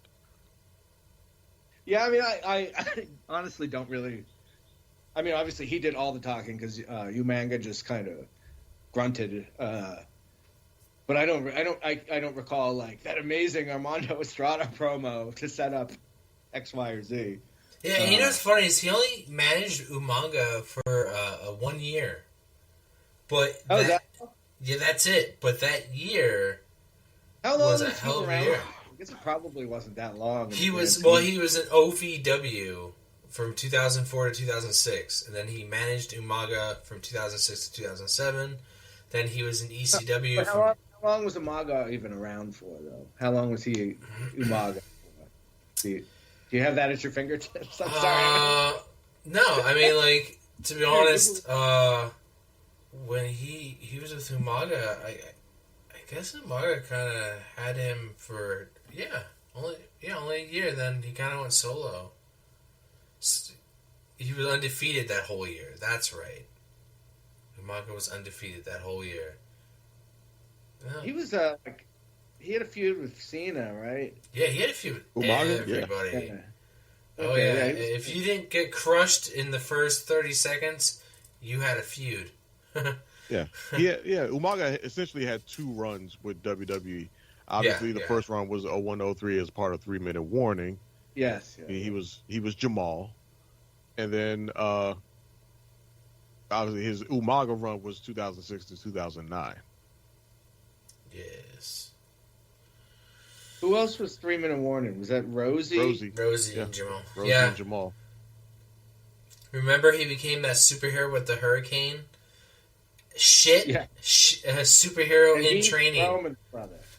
Did he do that or did Rosie do that? I think Rosie did that. Yeah. Rosie did the superhero thing, right? Yeah. Look at you walking around like the Hamburglar. I remember The Rock just insulting him backstage. Just, And he's Roman's brother, right? yeah. Is he? Mm-hmm. It's hard to remember who's who. Well, let's wrap up to this last match, and then we can just banter. All right, last match. We got probably I would love if this was the main event, to be honest. Not knowing what could possibly how the show might end. Damian Priest versus Seth Rollins. Now, Doyle, last episode, me and Dre were saying we did not expect Seth Rollins to be back so soon. I mean, No, I don't think anybody did. no. I mean, it's like when his music hit that night, I was like, "Well, you're back before your scheduled flight." I'm like, "What are you doing here? You're supposed to be injured. I'm supposed to be missing you." For me, this match, I'm thinking about the future. I'm thinking about SummerSlam. I'm thinking ahead. I'm thinking about who I want to see more face Gunther. Do I want to see Damian Priest or do I want to see Seth freaking Rollins at full health versus Gunther? I kind of want to see Seth Rollins. And you know what? Thus far, Damian Priest's reign for me has been kind of stale. I guess I'm kind of just holding out till SummerSlam. I mean, I guess that's how I felt when he won the title. I was just like, okay, this guy's just gonna hold it for the summer, or he's gonna hold it till SummerSlam. But yeah, he could lose it before SummerSlam, and Seth Rollins winning that title back. After taking such a loss at WrestleMania, took it like a man, injured and everything. Just Seth Rollins pick this back up. Then we get what we want, man. We get Rollins versus Gunther, 100%, full health. And with the Money in the Bank briefcase looming in the distance. I mean, Doyle, you mentioned Drew McIntyre getting it. He could cash in if Damian wins clean. He could cash in on Damian. That would be so fucking cool. I mean, I just think Drew cashing in immediately and winning it back from Damian. That would be just so badass, and what a way to end the fucking night. But and I think like if Seth Rollins won, who would be the type of guy to cash in on Rollins? Drew would be that type of guy. Maybe Chad Gable, but I mean, most likely Drew. So whether he gets or not, no matter who wins, he's gonna cash in regardless. I really want to hear what you guys think, because like I said, the briefcase kind of like shakes this whole thing up of who could really walk out World Heavyweight Champion. Dre, what are you thinking, man? Yeah, we already talked about how surprising it was seeing Seth come back, because we all think we're of the mindset that he was probably done for the rest of the year, and that we weren't going to see him until 2025. So for him to come back, 2 months later, it almost makes you wonder: is he really healed up, or is he just at a point where the pain isn't unbearable? Yeah, is he just here to help the title transition? I mean, presumably he wasn't a call in case of emergency like his wife was when Rhea got hurt, right? Because she was also supposed to be out and ended up not only coming back but having to carry the title for a couple of weeks. Yeah. But you don't get the sense that happened with Rollins, because they plenty of other people that could have slid into, it doesn't seem like an act of desperation, shall we say. It doesn't feel like an act of desperation, but it definitely was feels forced out of nowhere. Like he's just, all right, I'm back, world title shot, gimme. Like, and given that has how it is, I don't like the prospect of him winning. Like you were just we just went through a whole thing with you last year of injury after injury and all the building up on you, and Shinsuke Nakamura was making it a thing of how broken and beaten and battered you were. Right? You carried that all the way to WrestleMania, and that it was just too much and you couldn't do it, and Drew finally took you out.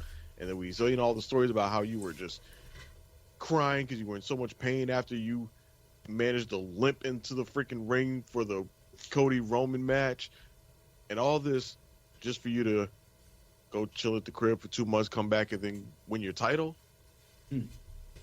That just stinks. I don't like the smell of that at all.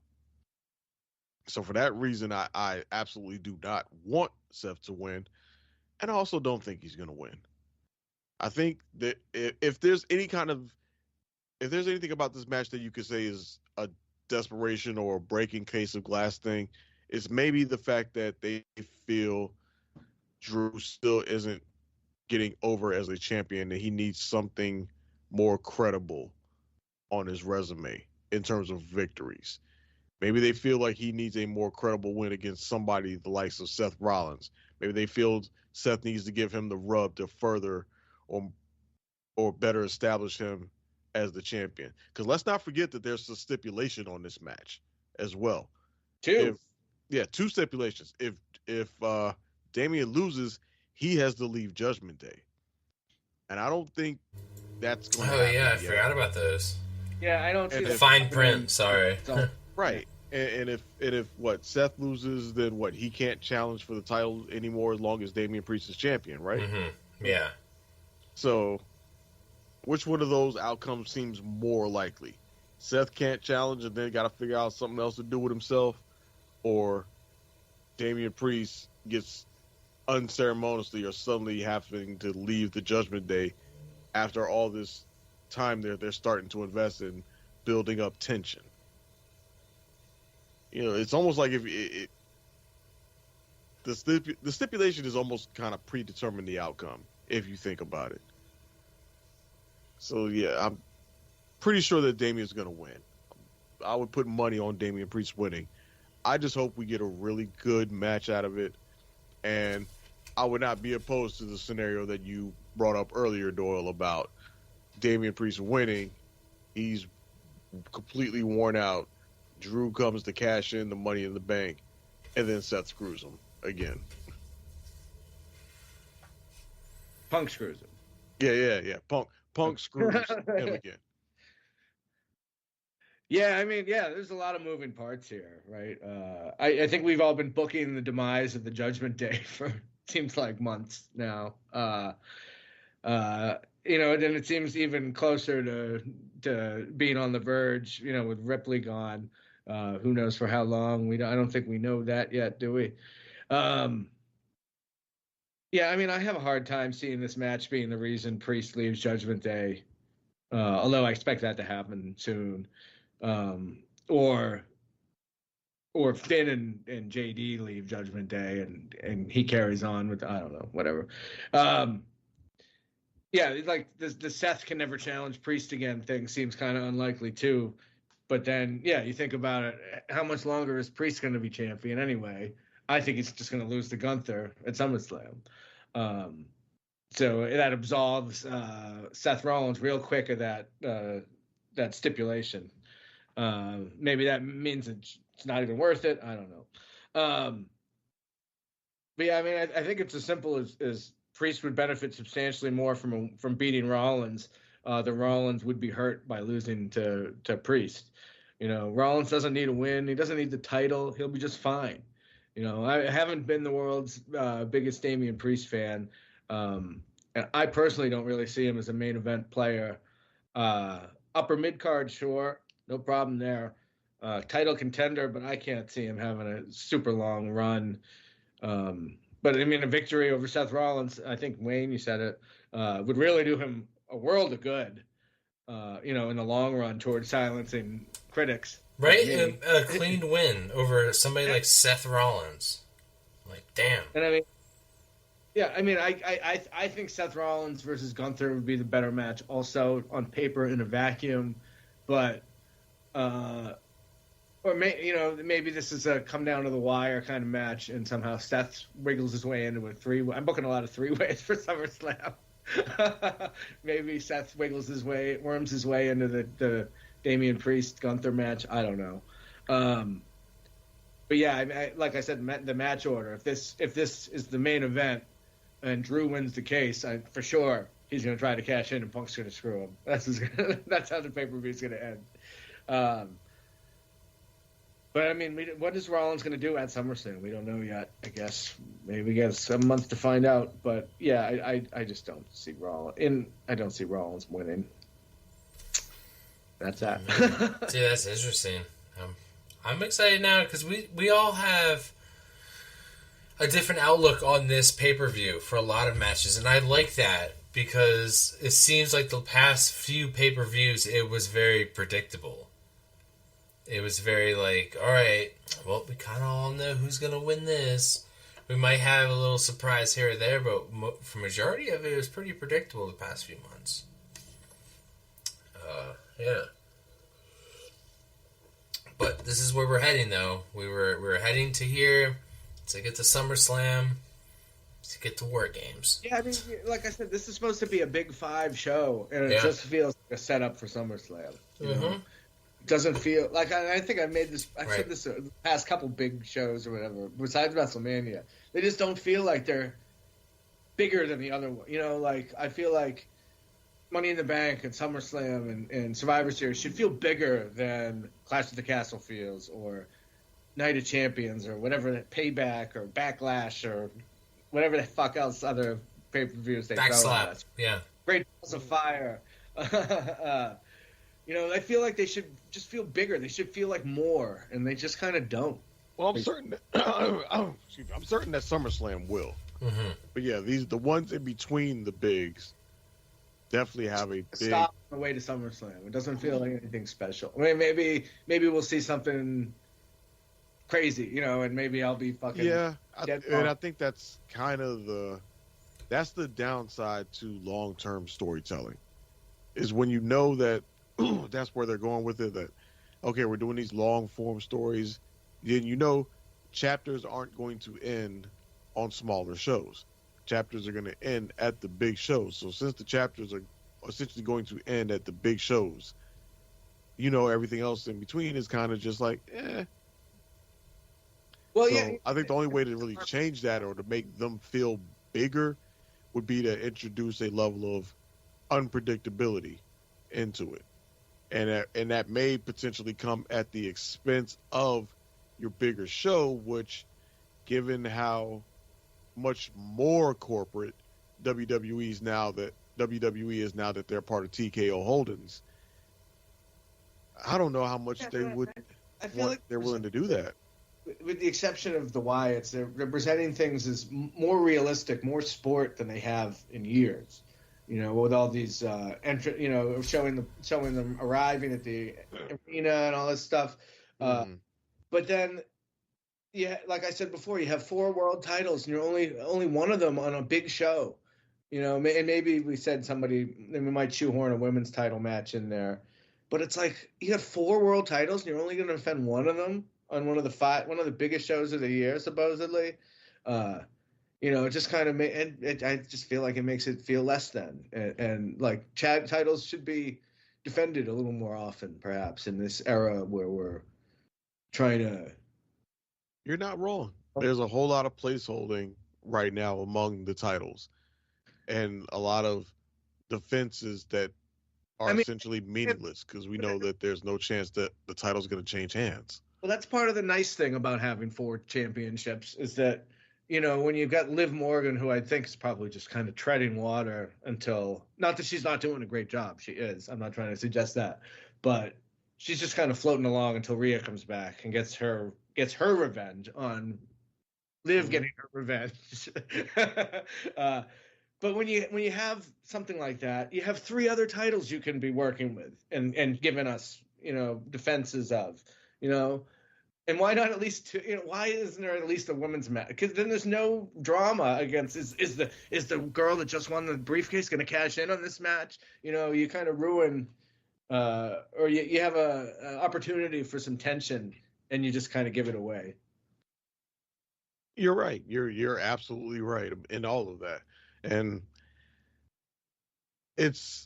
I'm not trying to be, defending of Noise again. yeah.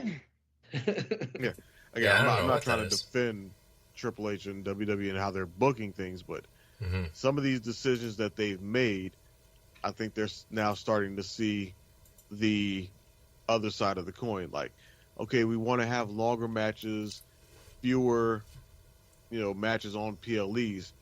Well, okay, if you do that, but then that leaves a lot of your titles just being held by people who aren't doing anything with them.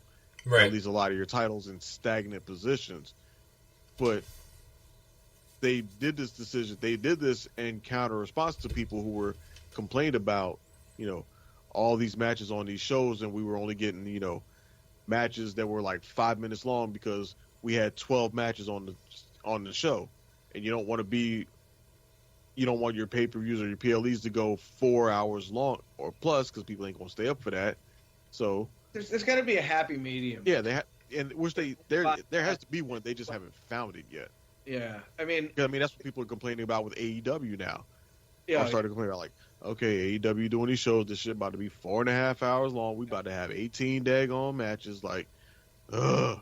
But I feel like the WWE PLEs have so much downtime.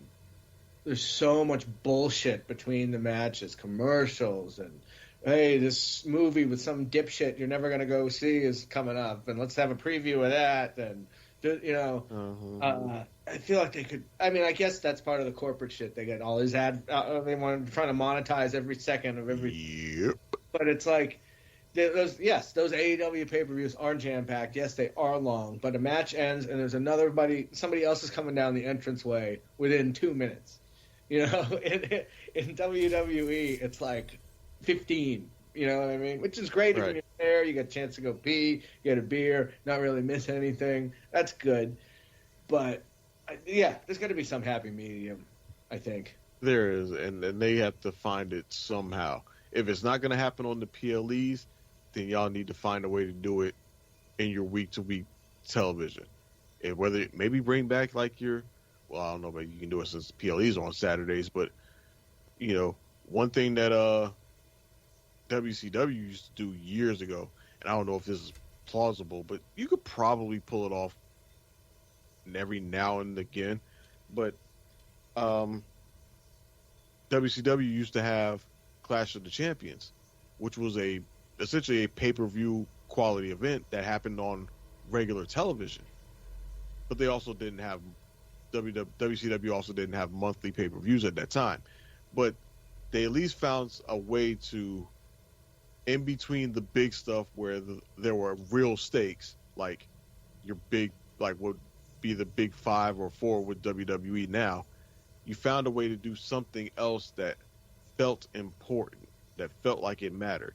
Now that is the PLEs, but the PLEs are losing their luster because of the predictability that a lot of the matches have. So I don't know that they could do something on television that could shake it up to create some interest.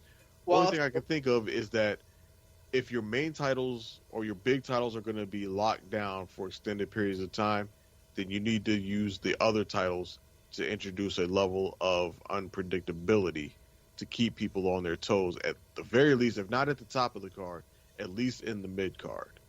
Well, I'll tell you what, if you're looking for a change in the television, you're about to get a pretty fucking big one when they switch to Netflix. Dude, I heard about that. Triple H talking about we're no longer going to have the black screen. We're no longer going to have the bleeping out.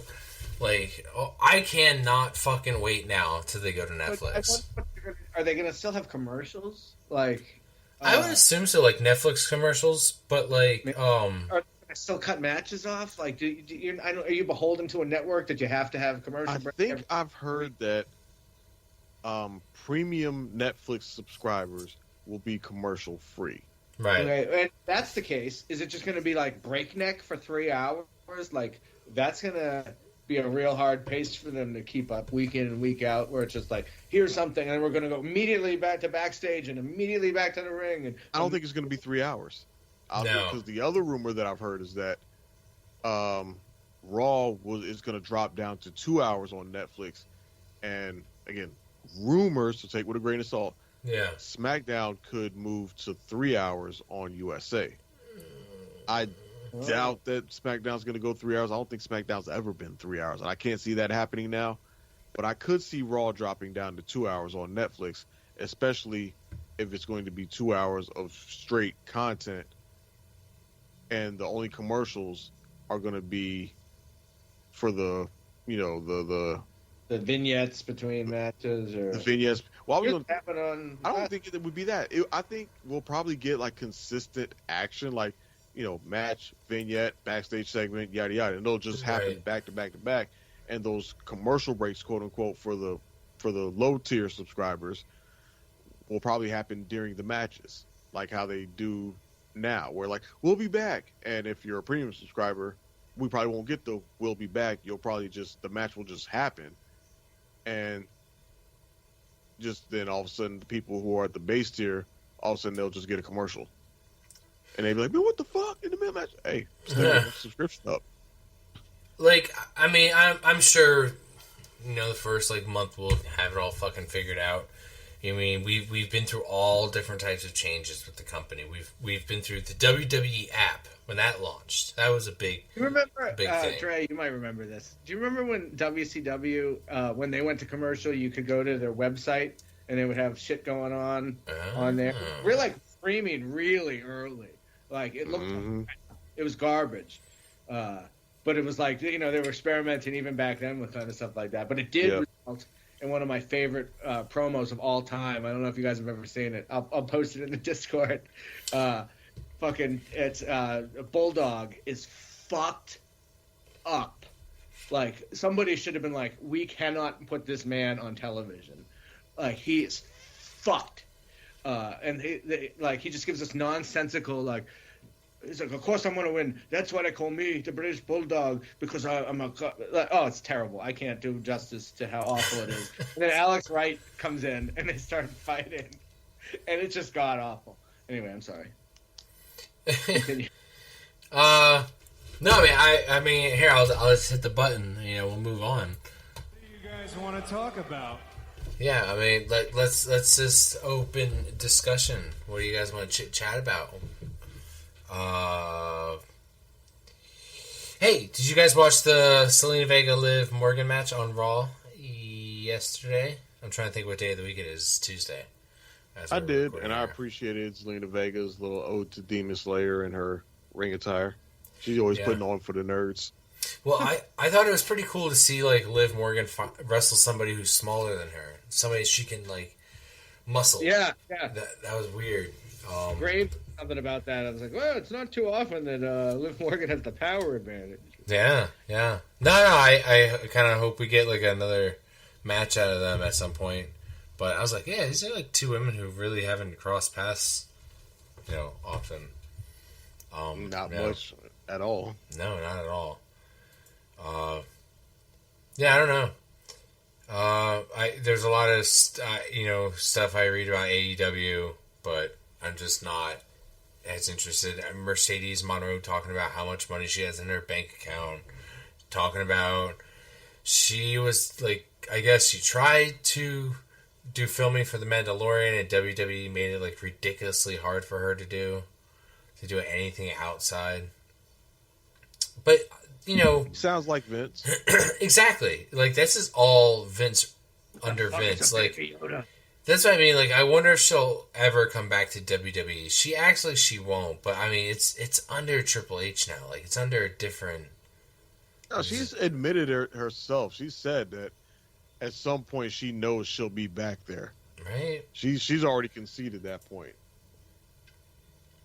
But just as of right now, obviously she's all in with what she's doing now. But she has said in interviews that she knows her story isn't done in WWE, and she knows that at some point in her career she will be back there. Mm-hmm. We lost, not lost, but like Caleb Braxton's contract ran out. Didn't re-sign. Decided to leave. Ricochet decided to leave. He's expected to end up in AEW. He's already on the alumni page. Yeah, Legado del Fantasma, Angel, and Berto are also talents whose contracts are going to be expiring this summer. I don't know. In the recent months, we got new contracts with Drew, Seth, Finn Balor, Chad Gable. Chad literally signed his right before he went out and had his match at the last pay-per-view. Everybody's been doing that. Like WWE's, I don't know what it is, but they've been on this trend of did not renew her contract, right? Not that there's any real thought that she's going to go anywhere. But... No, yeah. Right. They've been on this trend for the last lately of just waiting until the last minute to sign people to new contracts, which that's what for as much as WWE wants to be a sport, they should take a page out of sports GM's books and learn that when you have talent like that, sign them early. Granted, they don't really have much competition as far as like free agency or anybody threatening to poach their talent, especially not the ones that they really, really want to keep. But this whole waiting till the 11th hour to sign people just seems not wise. Because especially if these are talent that you're using on air, that you're doing things with on air. What if a curveball happens? What if a snag happens at the last minute? And now this person that you've been featuring prominently is now about to be gone. Yeah. Or are you going to trust their good faith that they're just going to do a week-to-week thing with you or work without a contract just out of good faith? You can't always guarantee that. You can't always rely on that. Yeah. No, I agree. They're playing a Absolutely. risky game by, trying to wait until the last minute to sign all these people. I agree. It is weird that they are waiting last minute. Do you think it's like a business move? Like we're kind of waiting to see if you budge, if we budge. I'm pretty sure to a certain extent there's probably is a business tactic of playing hardball, playing chicken, seeing who blinks first, seeing if that person is, especially if there's a difference in the numbers, what WWE is offering versus what the talent is asking for, what the talent is demanding. Yeah. Then there's obviously going to be people dragging out to the last minute because, they're going to be like, we're here. What you really think you're going to do outside of us? They're still trying to play like they are a monopoly when they're not, but they're still using that monopoly mentality of, we're as big as it gets. You ain't really got no other option.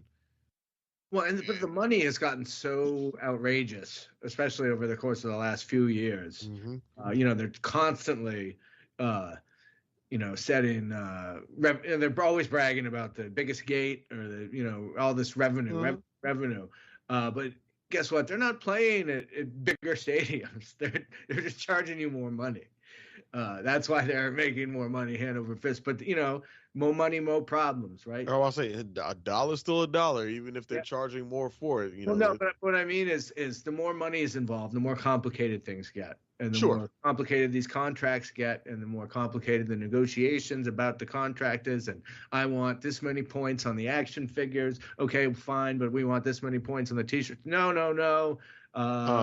You can sell my, a sticker with my face on it, but I want to, It's just so much things we don't even think about as marks, or especially at the top of the roster. Because while y'all sitting there bragging about all this money that y'all bringing in, and all this revenue, and these, like you said, these record gates, and they're seeing the story headlines that we've inked deals with Indianapolis for 3 more major pay-per-views, and SummerSlam going to 2 nights. All these talents are just looking at it and seeing, oh, all these dollars is rolling in. Okay, then. Bet with my contract up, I'm gonna need a little bit. I'm gonna need a bigger piece of that pie because I'm part of the reason why y'all bringing in so much more money. they're talking about fees for just Raw and SmackDowns now. You know, like Philly paid whatever they paid to get WrestleMania to come here. You know, Vegas paid whatever they paid, yada yada. But they're starting to talk about doing that for Raw and SmackDown now too, which is just insane. Which is crazy, and I don't know if that's going to work. $1 just to walk in the door, you know? It's crazy. Yeah, maybe I can see them trying that for certain major. You know, I'm sorry. I don't ones. know that Des Moines is gonna. Yeah, No offense. but the random Raw on I don't know, March 8th. I don't know that that's something that people are gonna. Well, I don't know. That might be a WrestleMania season, so they might be able to charge a premium for that. But yeah, the random episode of Raw on whatever. Pick a date in the middle of You're still gonna make the B and C towns with Raw and SmackDown. You know what I mean? You still got to put it in your. Your Uticas and or Albany or Rochester, one of those, upstate New York cities, or Hershey or wherever they Allentown, wherever they do it in Pennsylvania and where Yeah, but there may be some shows that they could strategically charge premiums for or cause people to bid for. Right. When they did Raw, Wayne, what was the Raw you went to? It was Raw 30 or something. Yeah, Raw 30. Like those kind of things, those pop up every so many years, Yeah, or like a season premiere, like WWE likes to do. This is a season premiere Raw, and if they're building it up to be a big thing, then charge a premium for that. Some of those Raws and stuff in WrestleMania season, between the Rumble and WrestleMania, a couple of those will be able to fetch a premium. Ooh, especially like the Raw after what used to be No Way Out, but what the fuck is what's the February show now? Elimination Chamber. Yeah. That Raw after that one is like the first Raw in the full speed ahead to WrestleMania. That's the kind of Raw that you could probably fetch a premium for. The Raw after the Rumble. Right. Yeah, stuff like that. Yeah, Some of them they could do that with. I don't see them trying to do that across the board with the entire lineup, though. Right. I don't think that would be viable for them. But. I saw a video on Twitter today. Guys, I saw a video on Twitter today of people at an AEW show and trying to buy merchandise. And the guy was talking about how they literally have the worst merchandise ever. They didn't have any wrestling shirts. They didn't have any MJF shirts. They had no New Japan shirts. They had shirts that said like New York and stuff on it, and just basic shirts, I guess. And they were asking like $50, and they had like tag titles, and they were asking like $1,000 for them. This is at the AEW shows. I've never gone to an AEW show. I don't know how much their merch is. We were at WrestleMania, and that's as expensive as merch gets when it comes to WWE. It's WrestleMania weekend. They were asking almost $40 a t-shirt. So if they're asking $50 a t-shirt through AEW right now, that's fucking bananas. I ain't paying no $50 for a t-shirt. Nope, but that's Oh, I mean, I'm in the concert business, man. I see some of the prices I saw like a opener for an opener charging $45 for a T-shirt a couple weeks ago. I'm like, nobody's ever heard of you guys. Like, what the fuck? Yeah. I mean, that's what you get when you're trying to take advantage of impulse buyers in the moment. I'm here. I'm at this show. I want something to commemorate it. Yeah. I mean. It's to us on the outside who aren't there at the show. Yeah, it sounds shitty. Like, the fuck are you doing? You out of your damn mind?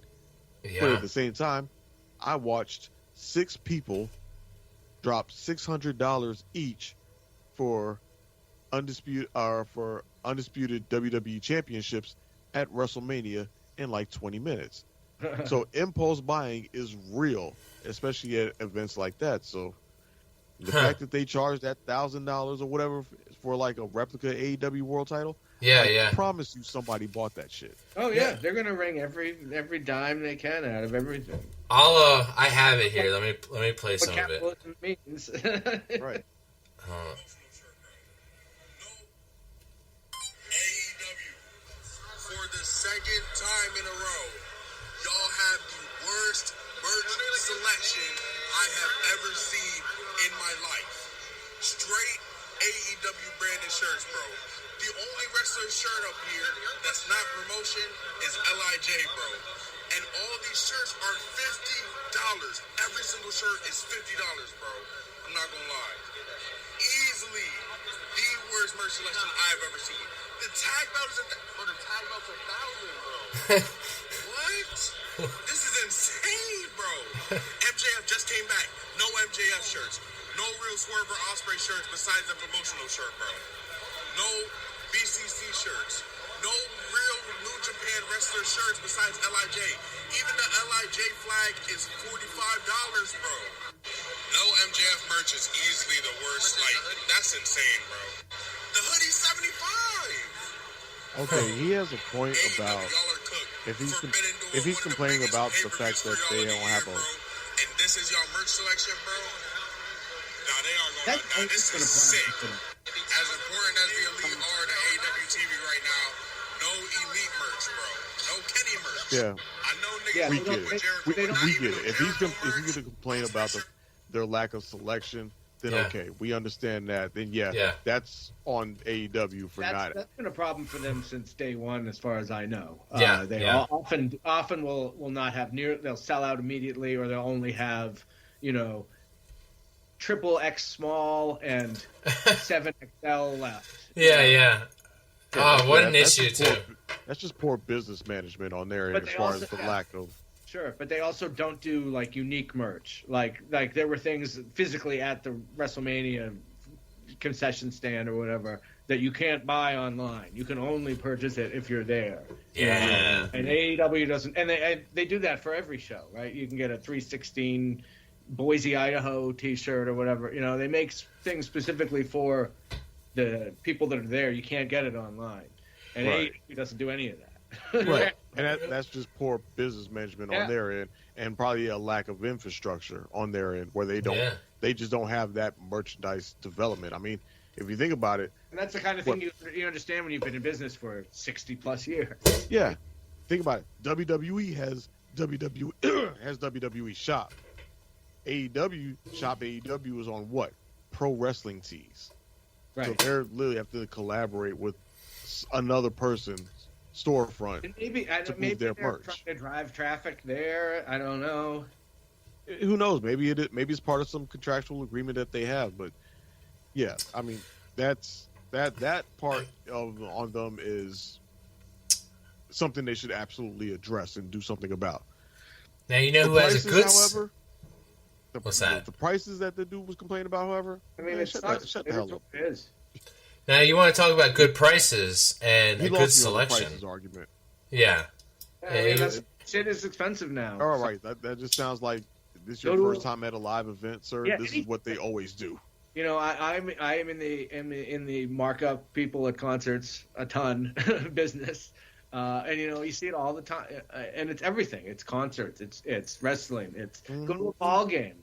Buy a T-shirt at the baseball game or whatever. That's going to be $40. I mean, that's just how much shit is now. That's Right. Yeah. the thing. And if you want to spend a good penny and get a good fucking deal on a wrestling shirt, good selection, good price, you want to go to Pro Wrestling Tees and go to the Podcast Championship Wrestling store.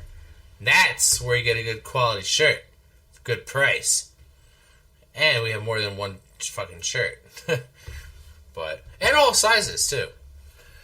And they usually do a 4th of July sale. Yeah, that's where it's a good time to use a promo code. Before we go, is there anything else you guys want to chit chat about? Because it is hot here, and I don't have an air conditioner that I can run in my office that's not loud as shit. So I just bake it out in here until I can't do it no more. 20% off Pro Wrestling Tees with the code America24. There you go. Go put some PCW shit in your cart. Use that From promo code. July 3rd at 1 p.m. East to July the 5th, 1 p.m. East. 48 hours of savings right there at ProWrestlingTees.com. And I got the Twitter page up and going, the PCW Pod. That's where you can find us, PCW Pod. I got a Twitter page. Yeah, we have a Twitter page, an X page. I immediately use it and follow all these wrestlers. Immediately. And you know what's funny is a lot of wrestlers block people. And I'm just waiting for the day that I get blocked by a wrestler. It'll probably happen. Ryback might be the first one. Yeah. Yeah, that's when you know you made it. I'm sure Ryback will probably be the first one. I have no quarrels of harassing Ryback on Twitter. Yeah, I was just go ahead and get it out the way. Just random post. Fuck Ryback. For no reason. Fuck Ryback. Blocked. All right. Good start. Good start, gentlemen. Final update. Yeah. Title cards on YouTube TV for Raw features Seth Rollins, CM Punk, Damian Priest, and Liv Morgan. And on SmackDown, it features Roman Reigns, Bianca Belair, the Street Profits, Bobby Lashley, LA Knight, and Asuka for some reason. So, SmackDown one is still a little bit outdated, but the Raw one is very much up to date. Yeah, my Raw one I think is up to date. I have CM Punk, Damian Priest, Liv Morgan, and Seth Rollins. Wow, it's about fucking time. It's about time. Yeah, because finally got updated. It got let's see what SmackDown is. SmackDown is Roman Reigns, Bobby Lashley, Charlotte, and Bianca Belair. I'll accept it. I'll accept you have half. I'll accept it, but still, you know what you did, Sling. You know what you did the other week. You know you've been doing it for weeks, for months. You know you've done it now live on the show when I pull up, you make me look like a fool, damn it. A goddamn fool. Anyway, we got a email for the podcast. PCWpod, all lowercase, at gmail.com.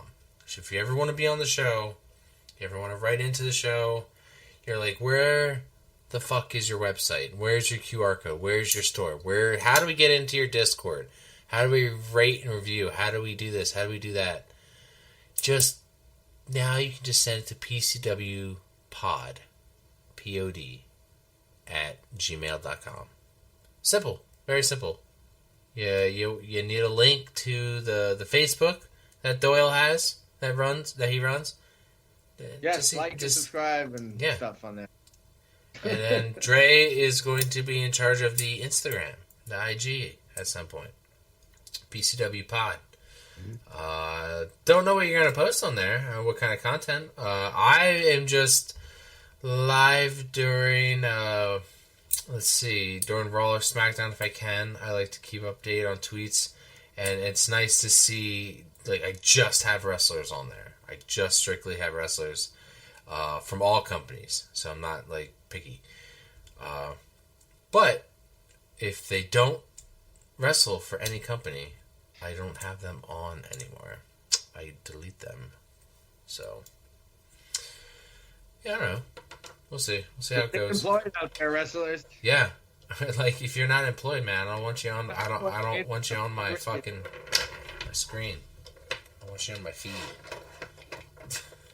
But yeah, feel free to go follow PCW Pod at Twitter.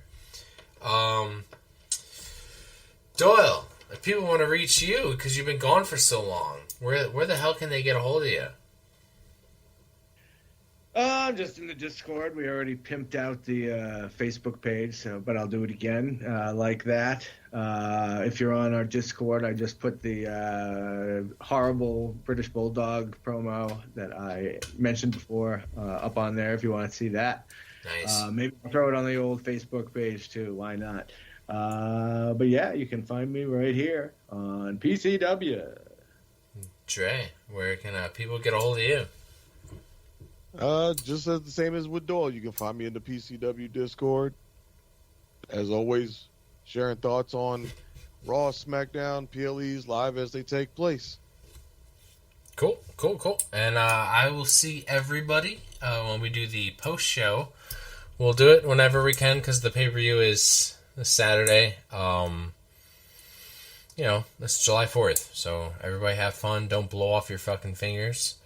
Get sunburn, eat, drink, party, have fun, smoke it up, do whatever.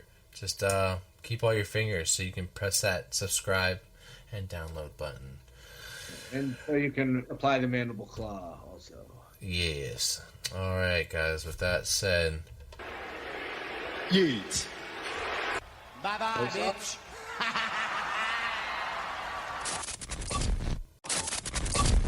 Therefore, there's one more match to happen here tonight. This individual is cashing in his money in the bank privilege that he earned at WrestleMania. Edge! You think you knew me? Well, I thought, and I said it earlier tonight, are you kidding me? That Edge would use it at WrestleMania. But Edge is cashing in, and cashing it in big time. Edge will spear John Cena over and over again if he has to. Oh, and again. Cover! He got him! My God, what has happened here tonight? The new WWE Champion, Edge! Here comes the money. Here we go. Money talk. Here comes the money. Dollar, dollar. Dollar, dollar. Dolph Ziggler measuring Del Rio. Watch out, look at this, look at this. Zigzag! Zigzag! Cover! Cover! We got us a new world champion! A new champion! Dolph Ziggler has cashed in Money in the Bank! And new World Heavyweight Champion, Dolph Ziggler.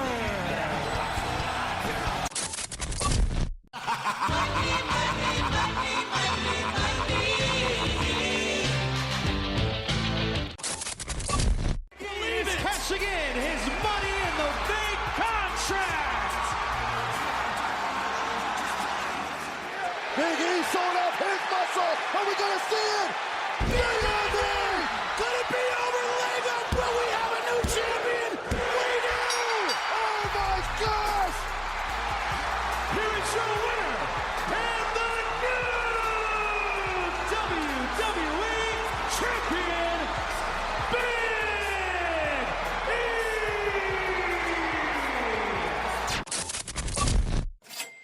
I come from money, I come from class. These ladies love me for all my cash. Ladies and gentlemen, Seth Rollins is cashing in his Money in the Bank. Therefore, this will now be a triple threat match. Lashley picked him out of the air! Reigns with a spear! A wicked spear! Curb stomp by Reigns! Covered by Rollins! Rollins with the title!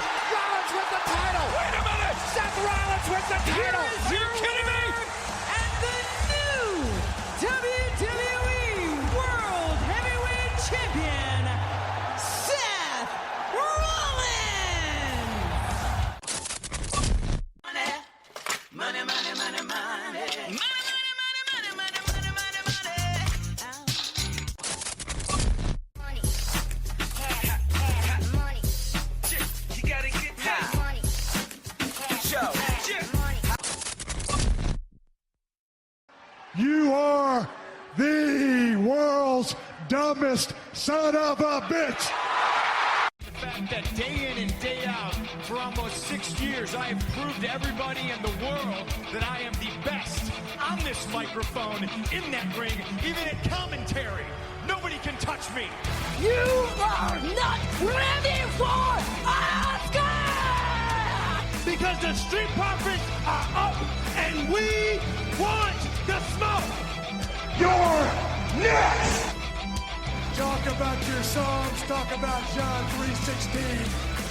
Austin 3:16 says I just whipped your ass. Well, let me tell you something, brother.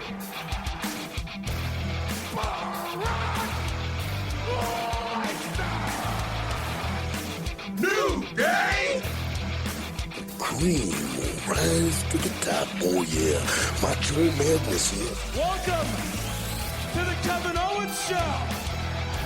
Lately, he just hasn't been very oozy. Because I'm the Miz, and I'm awesome. Those rotten bastards.